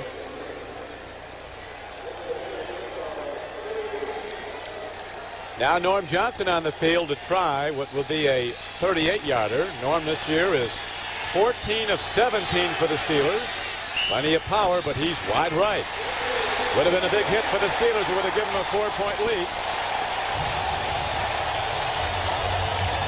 So the opening drive comes up with an empty trip. The deportment has been very good on both sides, and so has the football, particularly on the defensive side, as only 19 points have been scored. And in truth, the last time Chris Chandler and the Oilers went against the Steelers, it was over in the first quarter when the Steelers, on Oiler mistakes, built a 20-0 lead and went on to win 30-16. And you know, the players went into that last game talking about Houston now, talking about how we're not going to be beaten physically. We're not going to be intimidated. Well, they weren't. They won a lot of the fights, but they lost the game. This time they're talking about winning the game and keeping their composure, and they've done it. They've kept it very well. Here's a handoff. Eddie George finally gets some noon to go. So the Steelers sprung Bettis on the opening sequence of the third quarter. And now the Oilers in their first possession spring Eddie George for 10 and a first down. You can tell, Don, that both of these coaches went in at the half and figured out ways to get the running game going. I mean, they must have looked at that and said, why are we not moving the ball on the ground? Bettis came out, was successful in their drive. And now, as you mentioned, Eddie George right there starting to break loose just a little bit. Our producer, John McGinnis, has just been in contact with the Oilers bench and been informed that Mel Gray won't play anymore today because of a back injury suffered on that kick return. So one of their weapons sidelined for the rest of the day. Here's a handoff to Eddie George. Hagan so very fast at 6'3", 240. The thing that amazed all the Oiler coaches, though, when he came to camp was how quick his feet were, how he could cut and change direction being such a big man. Don, this says a lot about the offensive coaches. There's one of them, Jerry Rome, on both of these teams. They looked at the photos of the defensive alignments that were stopping the run, and it's no accident, it's no coincidence that Bettis and George are getting on track here in the second half. Now the defensive coaches will have to readjust. And we'll see what the Steelers do on this defensively. They're threatening blitz on 2nd down and 4. Chandler's looking it over. He might be changing the play. Here comes the blitz. He's dropping to throw. A good fake by Chandler. Gets him some time, but he runs out of it, and he is sacked. A lot of guys in there working on the sack. Oliver Gibson, a nose tackle who played with Jerome Bettis at Notre Dame, is credited with the sack. Well, there's just nothing downfield. I mean, once I saw that it was a play pass, I looked downfield to see who was running open. And I saw the same thing that Chandler saw, nothing. So he puts it down and gets as close to the line of scrimmage as he can.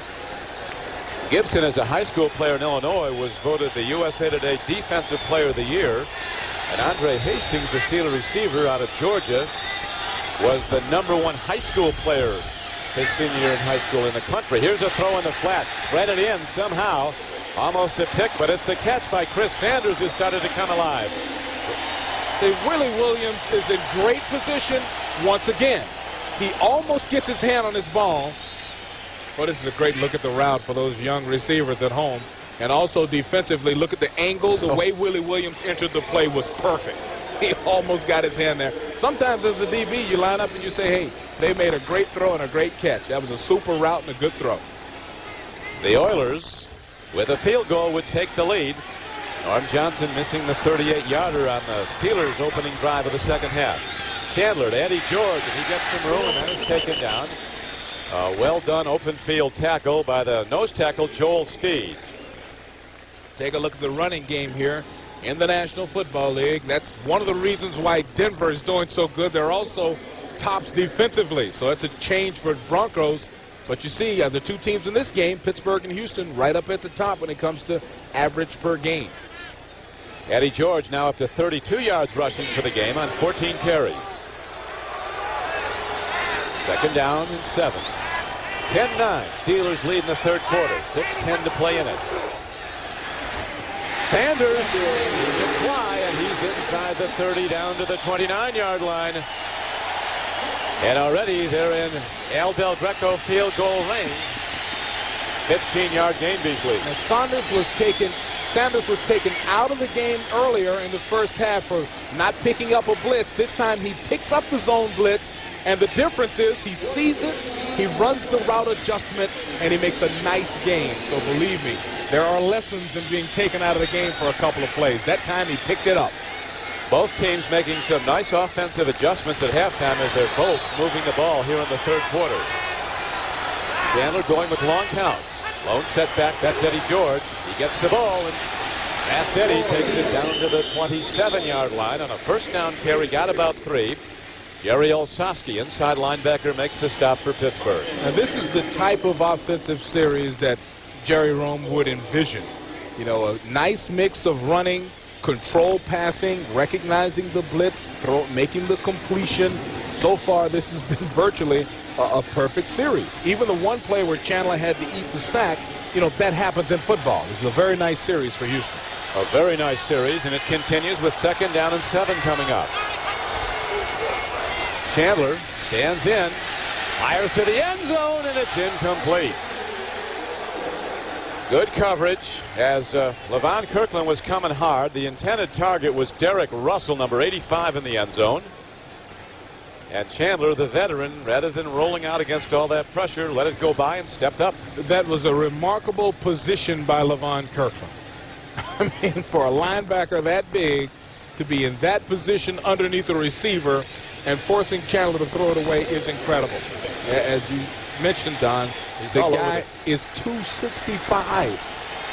That's amazing. And one of the NFL interception leaders with 4, including one today. Chandler, he's in trouble. Ball on the field, penalty marker down. Steelers have the ball.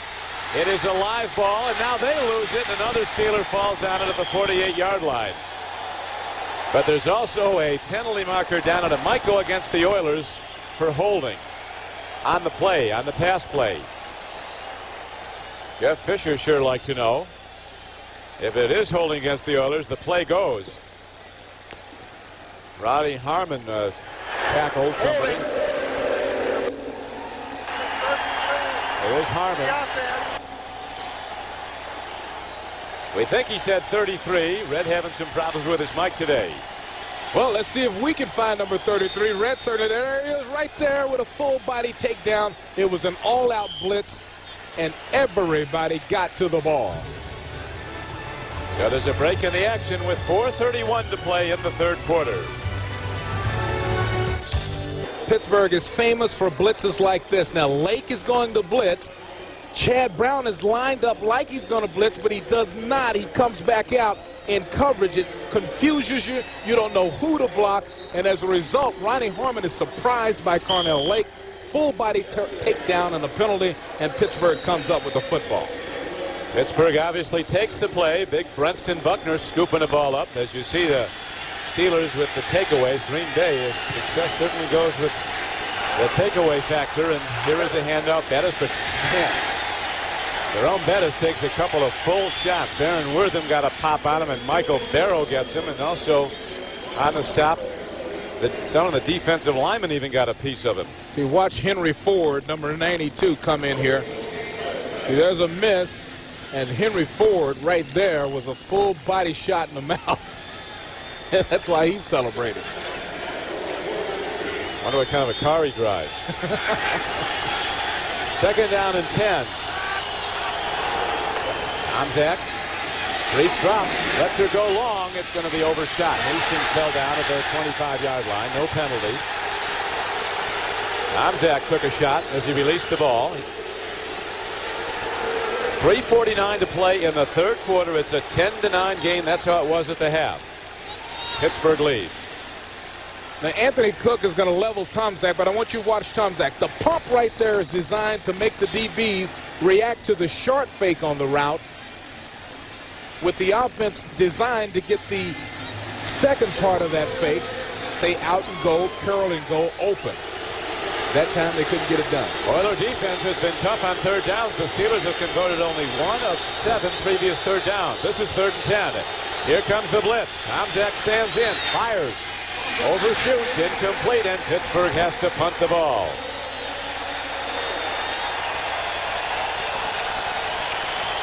You know, Jeff Fisher made a big point about his team getting off the football field. 3 downs and out that time.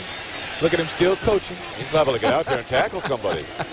You know, I think he's yelling. He's sending many of the defensive players, regular defensive players, back on the field to work on the punt return. So this is a punt safe is what they call it. And now we have a new punt returner because of the injury to Mel Gray. Malcolm Floyd is standing back there. Number 83. Last year you knew him as Malcolm Sebring. Right. Or the same number, but either way, he's fast. Floyd or Very Sebring. He fast. hadn't lost any speed. Lost a couple of letters in the last name. That's about it. And there is Shane Edge, who really led the benevolent factor in this game today. Very conciliatory towards Darrell Lewis. He tried to shake his hand. He got into a fight with him in the game at Three Rivers on September 29th. Now, Floyd changed his name because his father changed the family name from Sebring, just to make all of that clear. And right now, Floyd is back at the 10-yard line. Low snap and another big rush from the Oilers. They've been rushing the punters. Edge hits a long one, but it just bounces in, and so on the touchback, the ball comes out to the 20-yard line. And the Oilers, down by 1, will have it 1st and 10. You know, Don, when you talk about a comparison, look at Eddie George and Earl Campbell through their first 6 games as rookies. Now, Earl had more attempts. As a result, he has a few more yards, but they're very similar here. I think the ones that are really impressive are the average per carry and the number of 100-yard games. That is a very impressive and telling comparison. Lofty company that Eddie George is in. The great Tyler Rose, Earl Campbell. That was George who carried the ball. And on first down, he's about to the 22 as the yards continue to come grudgingly from the Steeler defense. And the third quarter clock ticks down now to the 3:15 mark in running. Eddie George, his mom put him in a military school. He started in high school outside Philadelphia and thought he needed more discipline, and he's an unbelievably disciplined person. His work ethic, as a rookie, he sets example for veterans. And the veterans are starting to rally around him, even though he's a rookie, as a leader of the team. Well, every 100-yard game, and they go out to dine, and it cost him $1,400 the other night. Throw out in the flat to the 30-yard line as the receiver is Willie Davis. Willie Williams knocks him out of bounds, but Eddie George takes his offensive line out for dinner every time he gets 100 yards, and he's done it 3 times this year. See, once again, here's Houston Oilers working on Willie Williams, but Willie Williams need not be embarrassed by his performance. I'm telling you, that super coverage, the offensive player has the advantage. He knows what route he's going to run. And see, look at Williams cutting at the same time, and Davis barely getting both feet in. That's a very good throw and catch. On first down, play fake by Chandler, but now he's in trouble, does get the ball away, and makes the connection as Sanders has really come alive in this game. After an earlier drop and then a mistake, when he blocked when he should have been running a pattern, he has now made 3 catches, all of them for first downs. That was good for 18 yards. Now, Don, Willie Williams on this play comes up. He thinks it's a run. See, he just lets the receiver go. He had the flat, so he didn't just totally blow the assignment, but he's supposed to be back here and able to help on that play. So that time, they fooled Willie Williams. He thought he fell for the running fake right there to Eddie George, and that's the reason why the receiver is so wide open. Eddie George on the handoff, he finds some room, and Eddie George can go big anytime. He can really take off, but as we pointed out, Fisher wanted to keep giving him the ball. He said there's going to be a lot of plays when there's nothing there against this defense. Here's a guy that's taken it as far as 76 yards in a single run. He did that against Jacksonville. You know, this is one of the rare games where it's difficult to evaluate coaches, but it's clear in this football game, both defensive coordinators had these teams ready. Yeah, they totally shut down the run in the first half, and then both offensive players figuring out what they were doing and coming up with ways to get their players open in the second half. See Eddie now up to 41 yards for the day. There he goes again, Eddie George running hard, and he's down close to the 40-yard line on second down and 5. He's ahead for a gain of almost 5 yards. We'll see where they spot the ball. He's taken down by outside linebacker Jason Gilden of the Steelers. Boy, a real key in this football game is how the defensive players get the offense off the field. Make them go 3 plays, 4 plays, and out. Houston was able to accomplish that a few minutes ago. Pittsburgh has got to be careful because this Oilers team, the longer they can sustain a drive, the more confident they get. Game clock down to 1:10 to play in the third quarter. The score stands as it did at the half. The Steelers 10 and the Oilers 9. Jeff Fisher, who is 0 for 3 coaching against Bill Cowher and the Pittsburgh Steelers during his career as head coach of the Houston Oilers. Cowher 7-2 against Houston. Well, you're looking at 2 young guys here who'll be coaching in this league a long time. and they are very, very good. Great motivators, great talkers. I mean, when we talk to them, you have the sense that you're around a leader. Yeah, they are that. Power with an amazing ability to rally his team when they seem to be in deep trouble, as they were last year when they were 3-4 through the first 7 games. He said we're now on a 9-game season, and today's opening day. He said before the 8th game, and they went on to the Super Bowl, as you know. Here's George stuffed. A loss on 3rd and less than a foot. Eddie George loses 3 yards. Joel Steed, number 93, and now they start up. Well, see, I don't know how he got back there that fast. I don't know how this happened. Okay, now here's Steve. Man, what a charge. I mean, he was in the perfect power, low position, drove right through the blocker to make a play. A huge defensive play as it brings up 4th down and 3. Instead of a long field goal try, the Oilers now have to punt the ball. Low snap to Roby. A high punt by Reggie Roby. Andre Hastings let them hop, and it'll be downed inside the 10-yard line. So the Oilers special teams come out big on that play with 4 seconds to play in the 3rd quarter. The Steelers have the ball when we come back, but they've got a long way to go. The sack by Joel Steed was huge, and that forced the punt, and now the Steelers leading by a point on this final play of the 3rd quarter. Start from their 10-yard line. Jerome Bettis looking for some place to go and somehow finds his way ahead for close to 5 yards to the 15-yard line. Tackled on the play by cornerback Chris Dishman. Don, that sack was so big because of the field position that is a result of that. There's also a penalty marker down on the field. A penalty marker down at the end of the 3rd quarter. Now these messages from your local station. A possible superstar in waiting, quarterback Steve McNair. The 3rd player picked in the draft 2 years ago. Here he is last week against the Falcons when he came in for an injured Chris Chandler. Somebody said it was $30 million flying through the air. See, this is a super instinctive move by a superior athlete. Now we have dueling crowd noise here. The Steeler fans are kicking in, and so are the Oilers fans. Well, crowd noise is something they haven't heard around here in a while. They haven't had many people coming to the games, upset at Houston for leaving town in the future, but they're here today.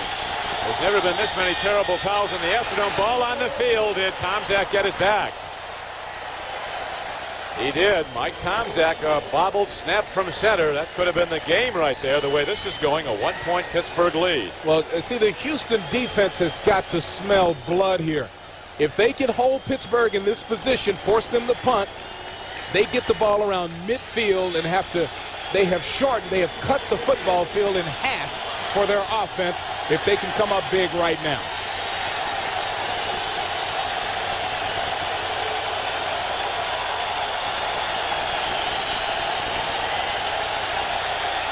Mike Tomczak, 6 years a Chicago Bear, 1 year a Green Bay Packer, 1 year a Cleveland Brown, and now the starting quarterback for the Steelers, and he's up against it right now as there's a timeout called.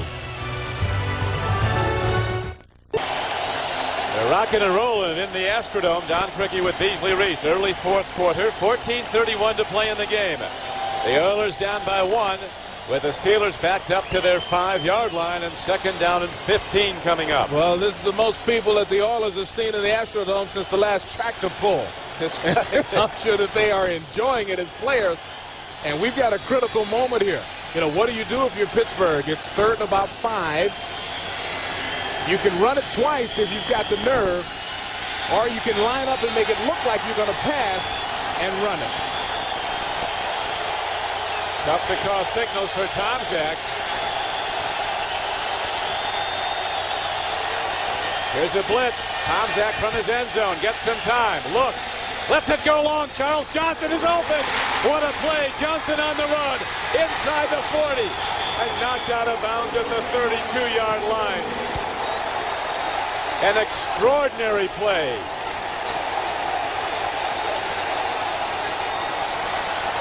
Well, 63 yards. Well, this is too deep coverage, and CJ is having an awesome, awesome day.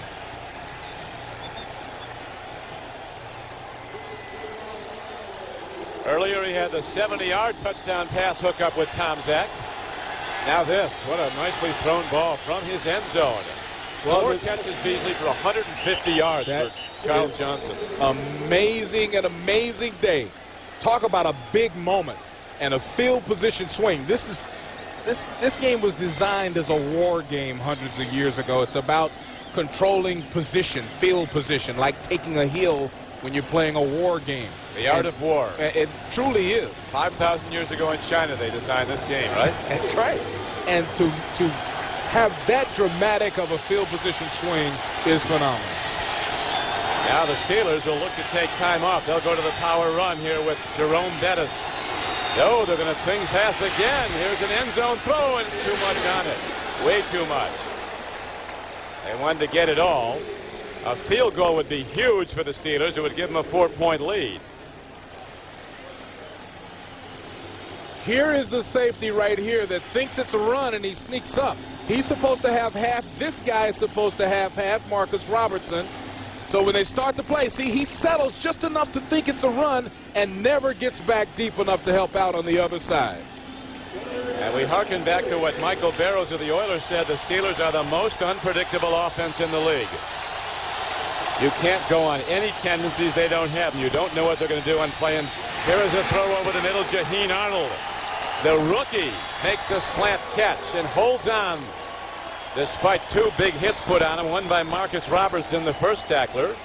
And Jaheen Arnold, a rookie from Fresno State, brings the Steelers to a first down inside the 15-yard line. They are looking for ways to get the football in Jaheen Arnold's hands. I mean, this guy is freaky fast. So they've got him back on punt returns. I mean, they're looking for him to break out one of these games, and he will at some point. He has tremendous talent. First down Steelers, the unpredictable Steelers on offense, leading by a point, 4th quarter. It is a 10-9 game. Tomczak takes a look. Here comes the rush. Gets it to the end zone. And Bruner goes down. Looking for a call. There will be none. It's ruled that he tangled up with strong safety Blaine Bishop as they were both going for the ball. Blaine Bishop comes very close here. He kind of he keeps his hands out of the way. He bodies up on Bruner, and that's the reason they didn't make the call. He was able to keep his hands out of the way. See how he keeps his hands up in the air, showing the referee, I didn't push him, I didn't touch him. Big Gary Walker falling on top of Tomczak. You know, Tomczak is a feisty guy. So this time he's talking trash to Walker. Calumet City, Indiana. That ain't easy street. Here is a handoff that goes to Jerome Bettis, turns the corner and gets down to the 11-yard line.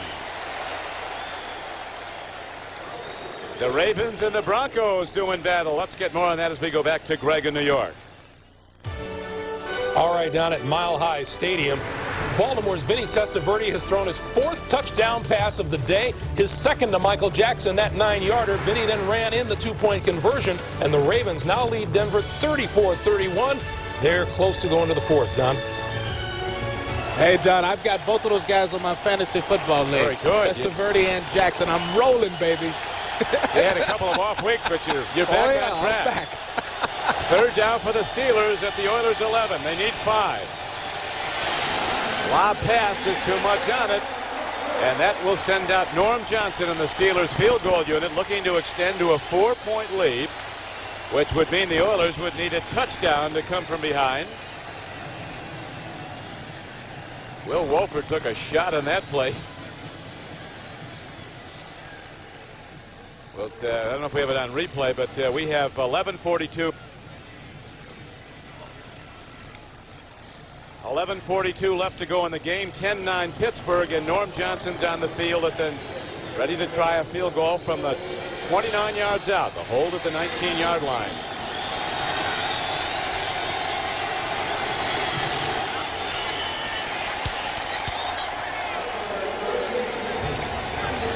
Field goal is good. The Steelers lead by 4, and they'll kick off as the NFL and NBC continues.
place I'd rather be.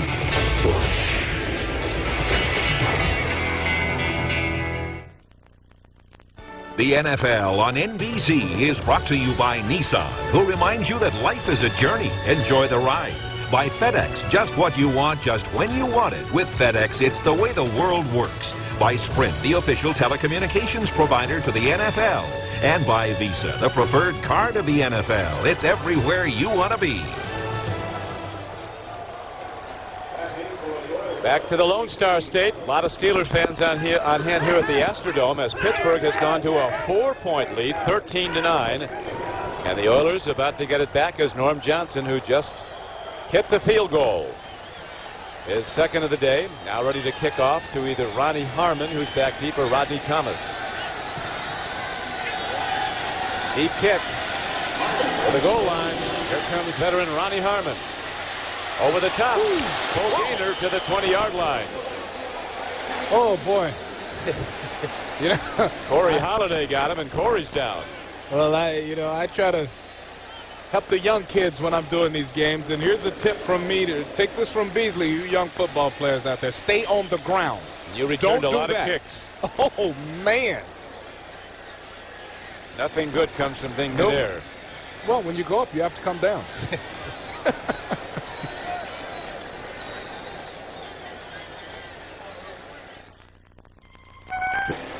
11:30 left to play in the game. The Steelers holding to a 4-point lead, 13-9. The Steelers looking to extend their season record to 6-1 against the 4-2 Oilers. The Steelers with some downhill sledding, it would seem, in the weeks to come after this game. They could really build a big record and possible home field advantage. Down the throw goes all the way down to the 40-yard line of the Pittsburgh Steelers. They're looking for a flag as the Houston bench, but Willie Williams, number 27, is ruled clean in his coverage, and Chandler took a hit, Beasley. Well, everybody took one there. Willie Williams, once again, in great position. He actually ran the route for the wide receiver. Look at the smile on his face. He knows that he is challenged every week. Anytime you line up on the opposite side of Rod Woodson, you will be challenged. Watch him get into the pattern and actually see how he cuts off the receiver and actually runs the route for him. The Steelers should win this game. They'll be favored to go 10-1 to start this season, which would be, I think, their best start ever. Because following this week, they'll be at Atlanta, a winless team. Then they play St. Louis at home, almost as bad as the Falcons. They'll be at Cincinnati. They're struggling. And then they'll have Jacksonville at Three Rivers Stadium. Then it toughens up a bit as they go for a Monday night game at Miami. The Steelers in very good position to possibly have home field, but the outcome of this game is critical. It could really define their season, and the Oilers also, because if they win it, they go into a first-place tie. Both would be 5-2 in the AFC Central, but there's work to be done if the Oilers are to win it. Down by 4 and a long way from the Steeler end zone. Here's Chandler dropping to his 11th. Throw was on the one hop. It was incomplete. Chandler took another hit. He's taken a lot. He's a tough guy, though.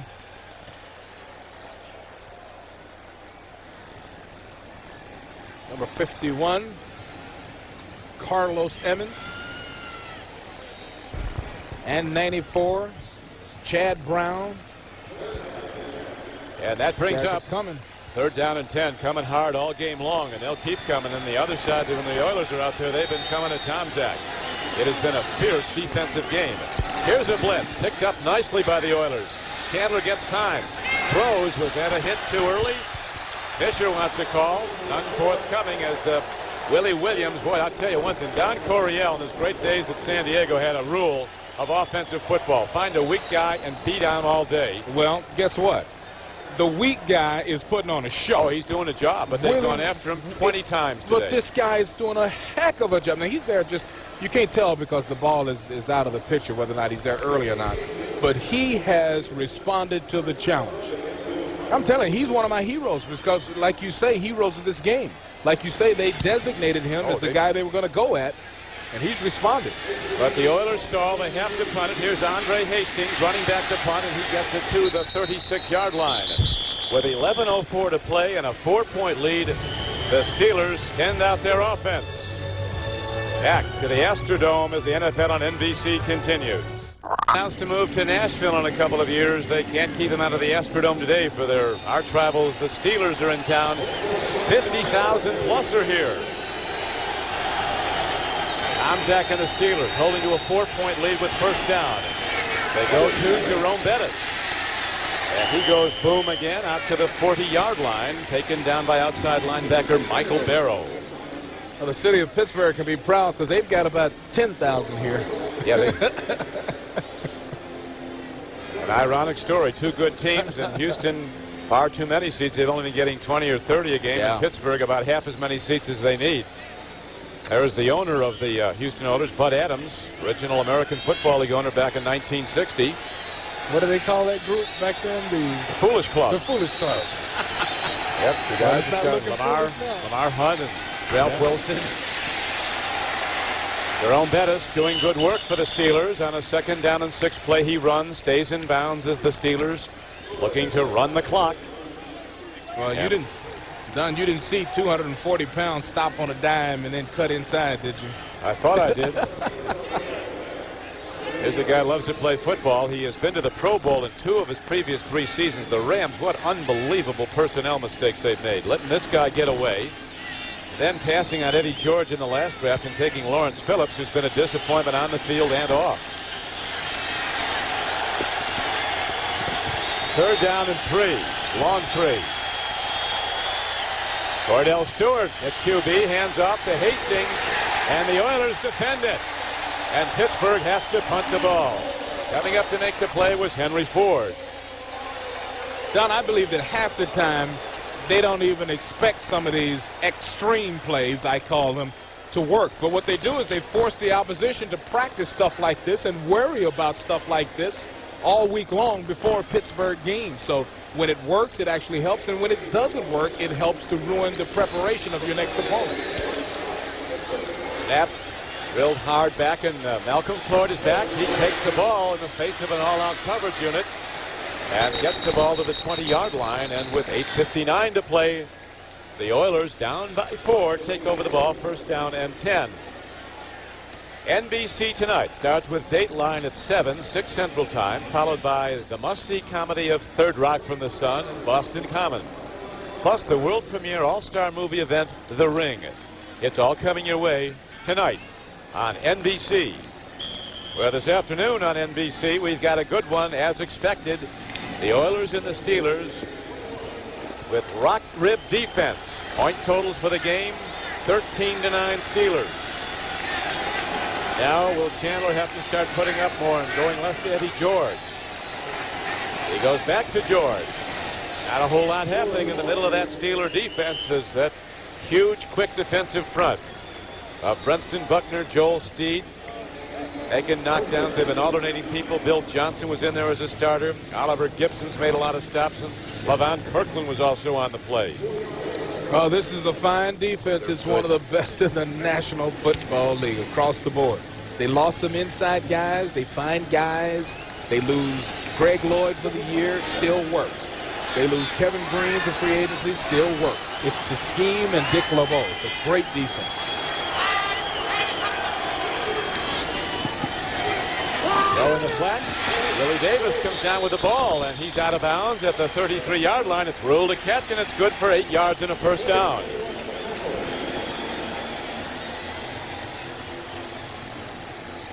We take a look at the pattern here run on Deion Figures. Look how far he is off of the wide receiver.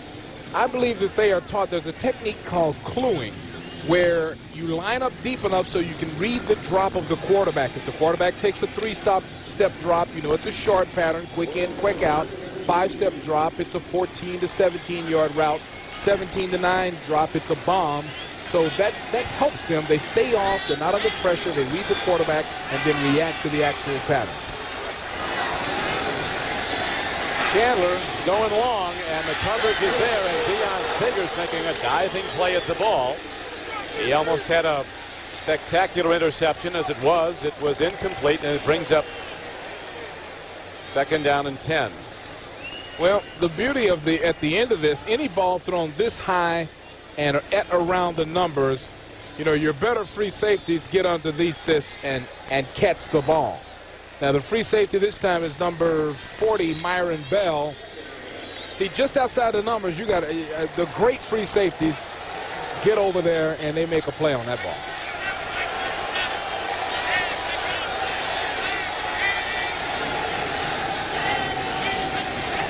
On 2nd and 10, here's Chandler standing in. The big rush comes. He dumps it off nicely. Gets it to Eddie George, and he's ahead to the 44-yard line. A gain of 12 yards on the play and a first down. Now let's get more on Denver and Baltimore as we go back to Greg Gumbel. It's your basic shootout, Don. Vinny Testaverde has thrown 4 touchdown passes. This is John Elway's third, all 3 to Ed McCaffrey.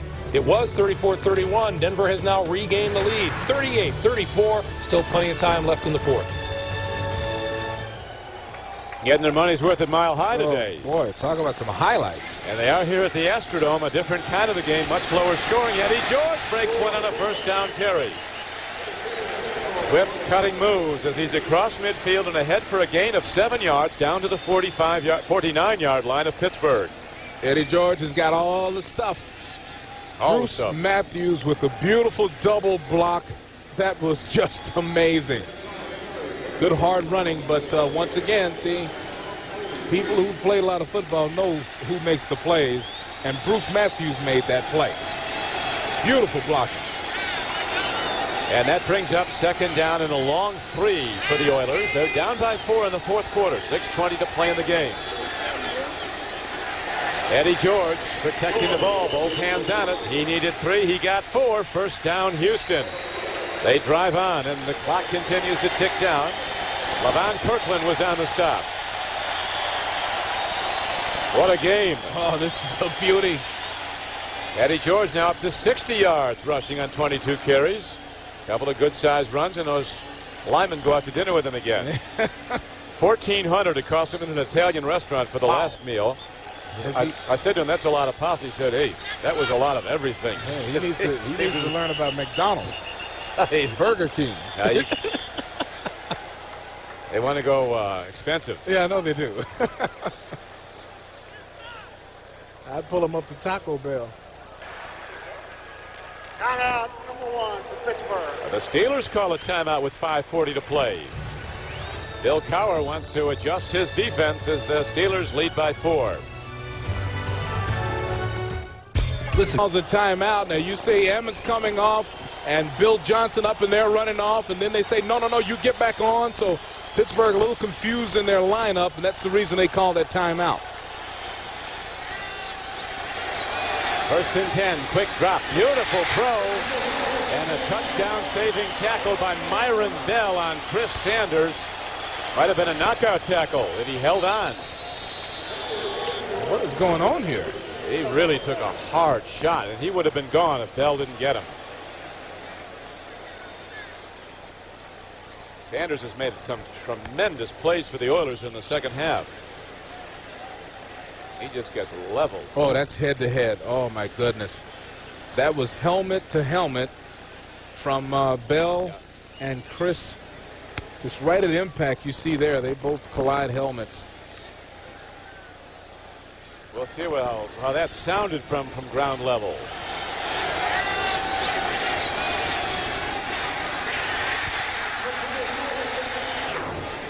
See, he goes limp there, Don, and he doesn't, that's how you get the real concussions, the accidents like that where the guys accidentally go helmet to helmet. He looks like he was just knocked out. He seems to be. So Chris Sanders is attended to. He's really made some plays in the second half for the Oilers after he struggled somewhat in the first half. While they attend to Chris, the clock is stopped with 5:29 to play in the game. And it gives us a chance to find out more on the Bengals and the 49ers as we go back to New York and Greg. All right, Don, the 49ers, once down 21-0, have come all the way back to tie. This is Steve Young from 45 yards out to the rookie Terrell Owens, his first NFL touchdown. 2 minutes to play in regulation. The Niners and the Bengals are now tied at 21, Don.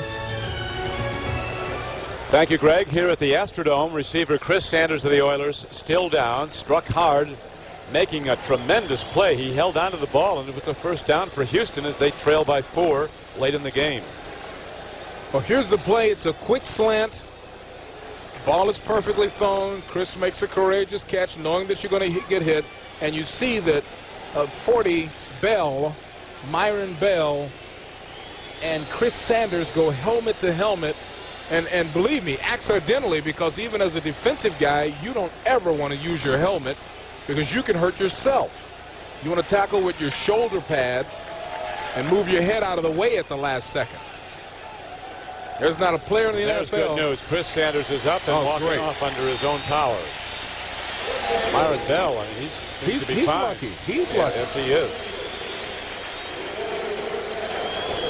Now, you It's been never that kind of a game, a knockout tackling game. Yeah. Tremendous game. You never use your helmet when you tackle in football. And that's for all you high school and little leaguers. You move your head out of the way at the last second and you hit with your shoulder pads. Well, in every NFL locker room, they have a sign that says, see what you hit. Have your head up. That's right. Head never down. Head up. Face mask up. Strike with the shoulder. Right, Beasley? Right. First down and 10. The Houston Oilers down by 4 in the fourth quarter.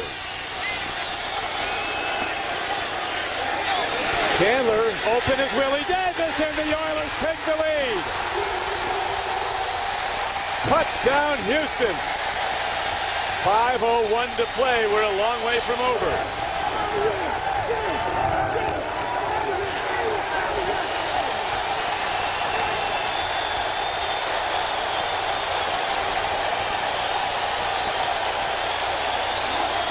What a play. Willie Davis, his 5th touchdown reception of the season. Don, it's a double move. He's working against Rod Woodson. He runs the out, and Woodson jumps all over it. But the bad part it was out and go. 34-yard touchdown, and look at Willie Davis's numbers now. 6 receptions for 90 yards and a touchdown. It's a big day. The extra point attempt, up and good. And the Oilers now lead by 3 with 5:01 to play. Could we be looking at overtime before this is over? Let's take a look back at the touchdown, and once again working against one of the most aggressive DBs in the league. That's Rod Woodson. Watch him. He's cluing. He jumps the curl, and he goes on the curl and go and beats Rod Woodson cleanly on the pump fake. Even the quarterback, if we've got a shot of that, helps in this play with the pump fake. So Chris Chandler fakes the pump and then throws it high and soft. And Woodson, the great All-Pro, knows that he made a mistake there.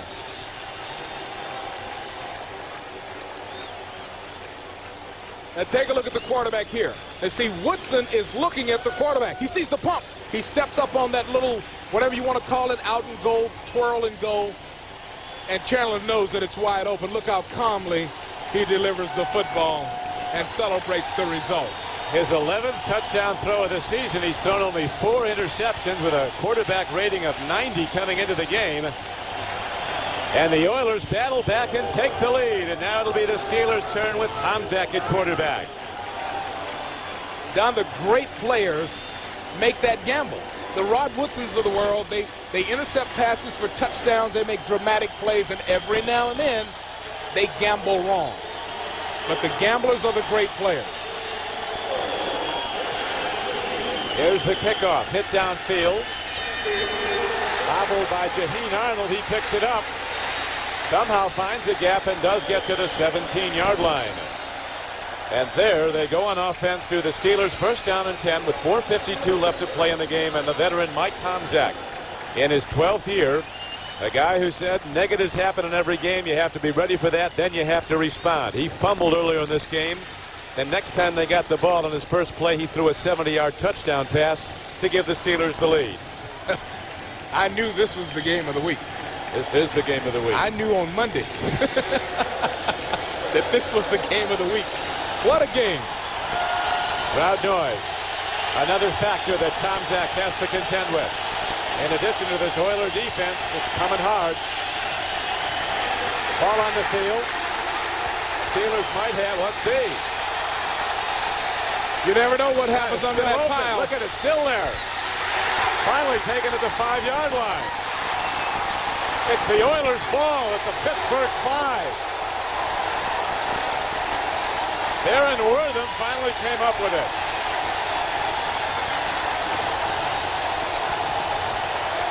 John, there are things that go on at the bottom of a pile like that that cannot be discussed in public. You never know what happens under there. And it looks like Pittsburgh has the ball here. Look, they start grabbing people. Can you recover it with your knees? Some guy had it with his knees. No, he didn't have possession of it, not true possession of it. Great second looks. John Jackson had it with his knees. That's Tomczak losing it. There's John Jackson. There's Jackson has it. But then it pops out, and the ball goes over to the Oilers, so all of a sudden this game has turned dramatically. Houston may be in position to put a knockout punch on the Steelers. And end a 5-game losing streak. Eddie George down to the 4. Stopped on the play by Darren Terry and Oliver Gibson.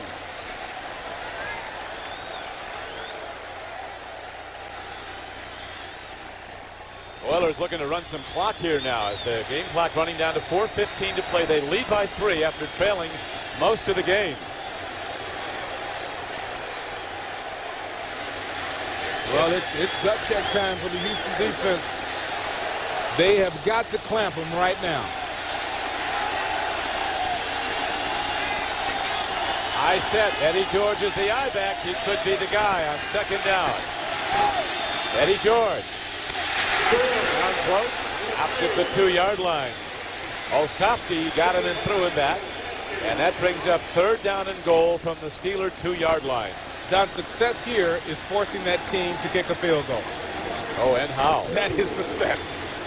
If Wouldn't they that can be force, something? yeah, if they can force Houston to kick a field goal, where Pittsburgh would still be within a touchdown of making a game, of winning the game, staying in it, that would be success for this defense.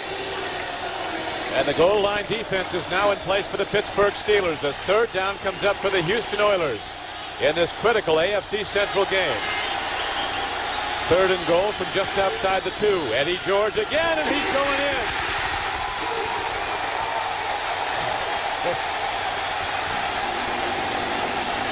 Eddie George builds the lead to 22-13 with the extra point coming up.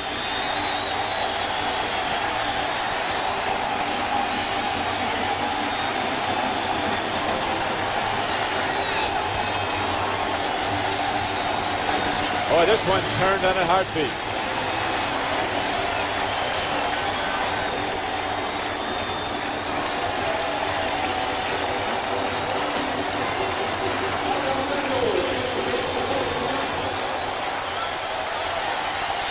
And here is El Del Greco on the field to try the point after that would extend Houston's lead to 10 points with 3:05 to play. So the Oilers trailing in the game 13-9, all of a sudden are up for a pair of touchdowns in almost nothing flat. And take a look at this. You'll see the linemen come around in here to pull. It is number 77, Kevin Donnelly. Look at the full block by 77, leading to a nice, beautiful alley right through for which Eddie George fakes as if he's playing for the Green Bay Packers and goes up into the crowd for some nice hugs. There's 77, Kevin Donnelly. That is the block. With the beautiful lead full block, and Eddie George reads it perfectly. And you know, Don, this goes back to Big Gary Walker forcing Tomczak to fumble, and then the melee that occurred after that. But that's really the Oilers' defense touchdown. They set all that up. Yes, they did. San Francisco now leading Cincinnati with 28 unanswered points, 28-21. Arizona's beaten Tampa Bay 13-9. Buffalo and the Jets tied 22 all in the 4th quarter.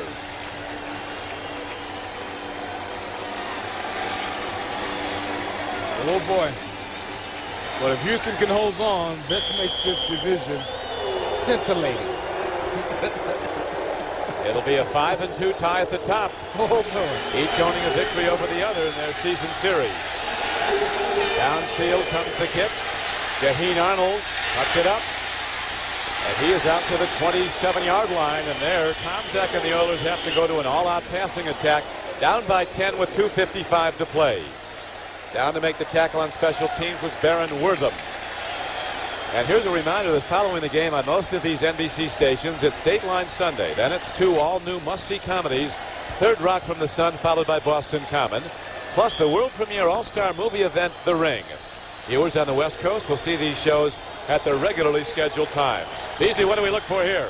Well, I think we look for deeper patterns, but 12 to 15 yards in nature, and out patterns where they can step out of bounds quickly. Ball on the field. Oh, boy.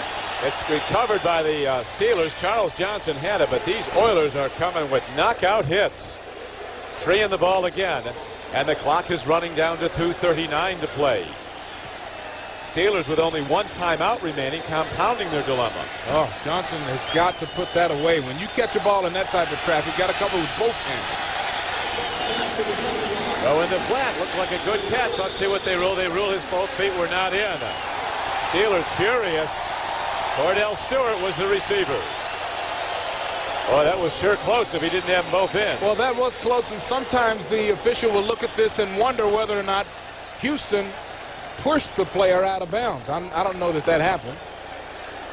Yeah, see, Cordell Stewart may have caught that inbounds and been pushed out of bounds.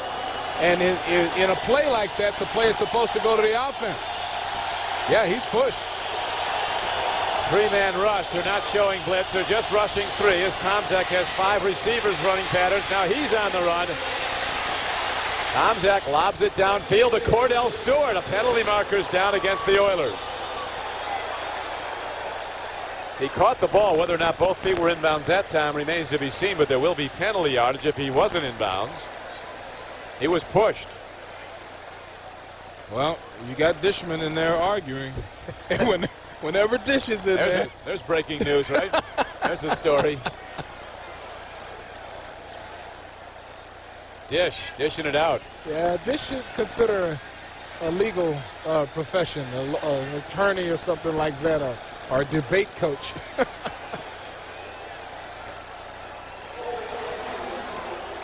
The call against the Oilers with 2:14 left to play in the game.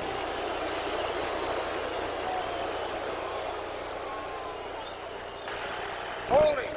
Number 24 on the defense. 5 yards. First down. So that's Stevie Jackson.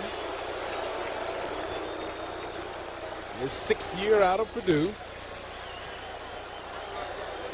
And the ball is now positioned at the 37-yard line of the Pittsburgh Steelers. Jeff Fisher's Oilers holding to a 23-13 lead.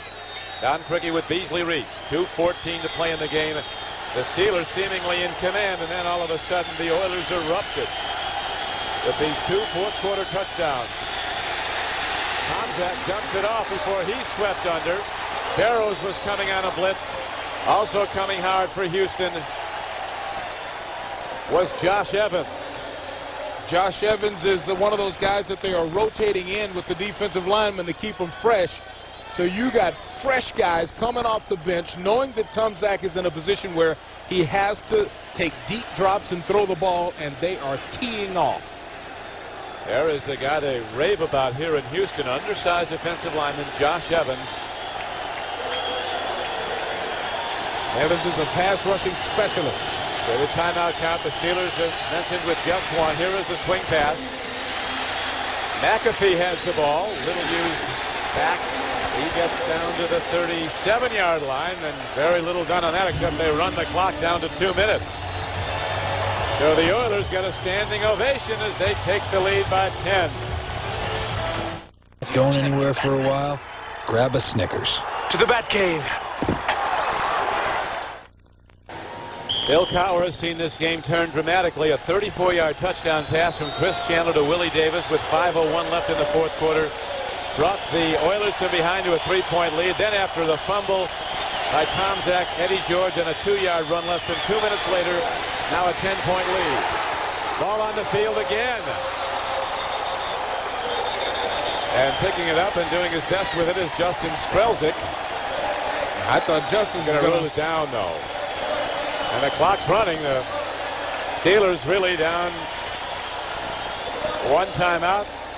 They lost a couple down there. Very soon they'll be out of timeouts, and perhaps they're already out of luck. Yeah, when Bill Johnson couldn't get off the field, they had to call a timeout to get their defensive linemen straight. They wish they had that one back right now. It's ironic, in the opening game, the Steelers beat the Oilers on Houston turnovers. Today, the Oilers will beat the Steelers on Pittsburgh turnovers. Almost another. Fourth down throw on 4th and 9, incomplete. And they take over the ball to the Houston Oilers, ready to run out the clock. What a win for the Oilers as they'll go to 5-2. The Steelers' 5-game winning streak that comprised part of a 5-1 record and the best start for this team in 17 years. They too will be 5-2, sharing the top spot in the AFC Central, and they won't play again this season unless it's in the playoffs. This is a gigantic moment for this Houston franchise. Jeff Fisher probably wants to be sure that nothing gets out of hand at the end of the game or even before it. That's a good point, Don. They'll go into a protective mode now. Chandler ready to down the ball. And the Steelers have elected not to call a timeout, showing the class of that organization, and Jeff Fisher is making sure that the Oilers have the same deportment as these two arch rivals now with their second knockout meeting. Bill Cowher, they'll be back to play another day. As right now, the clock ticks down and out on this second meeting of the season. The rematch, many called it. Round 2 after that fight-marred game September 29th at Three River Stadium. Today, the deportment from start to finish has been good, and the football has been better. That it was the Oilers' defense forcing Steeler turnovers that turned the day and carried the day for Houston. That will do it, as the Oilers win one of their biggest games, maybe the biggest, in the coaching reign of young Jeff Fisher.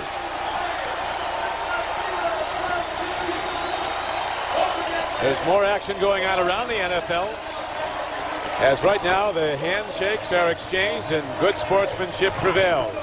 Well, this is good to see, and one of the reasons we didn't see a lot of mess in this game is a very closely played ball game.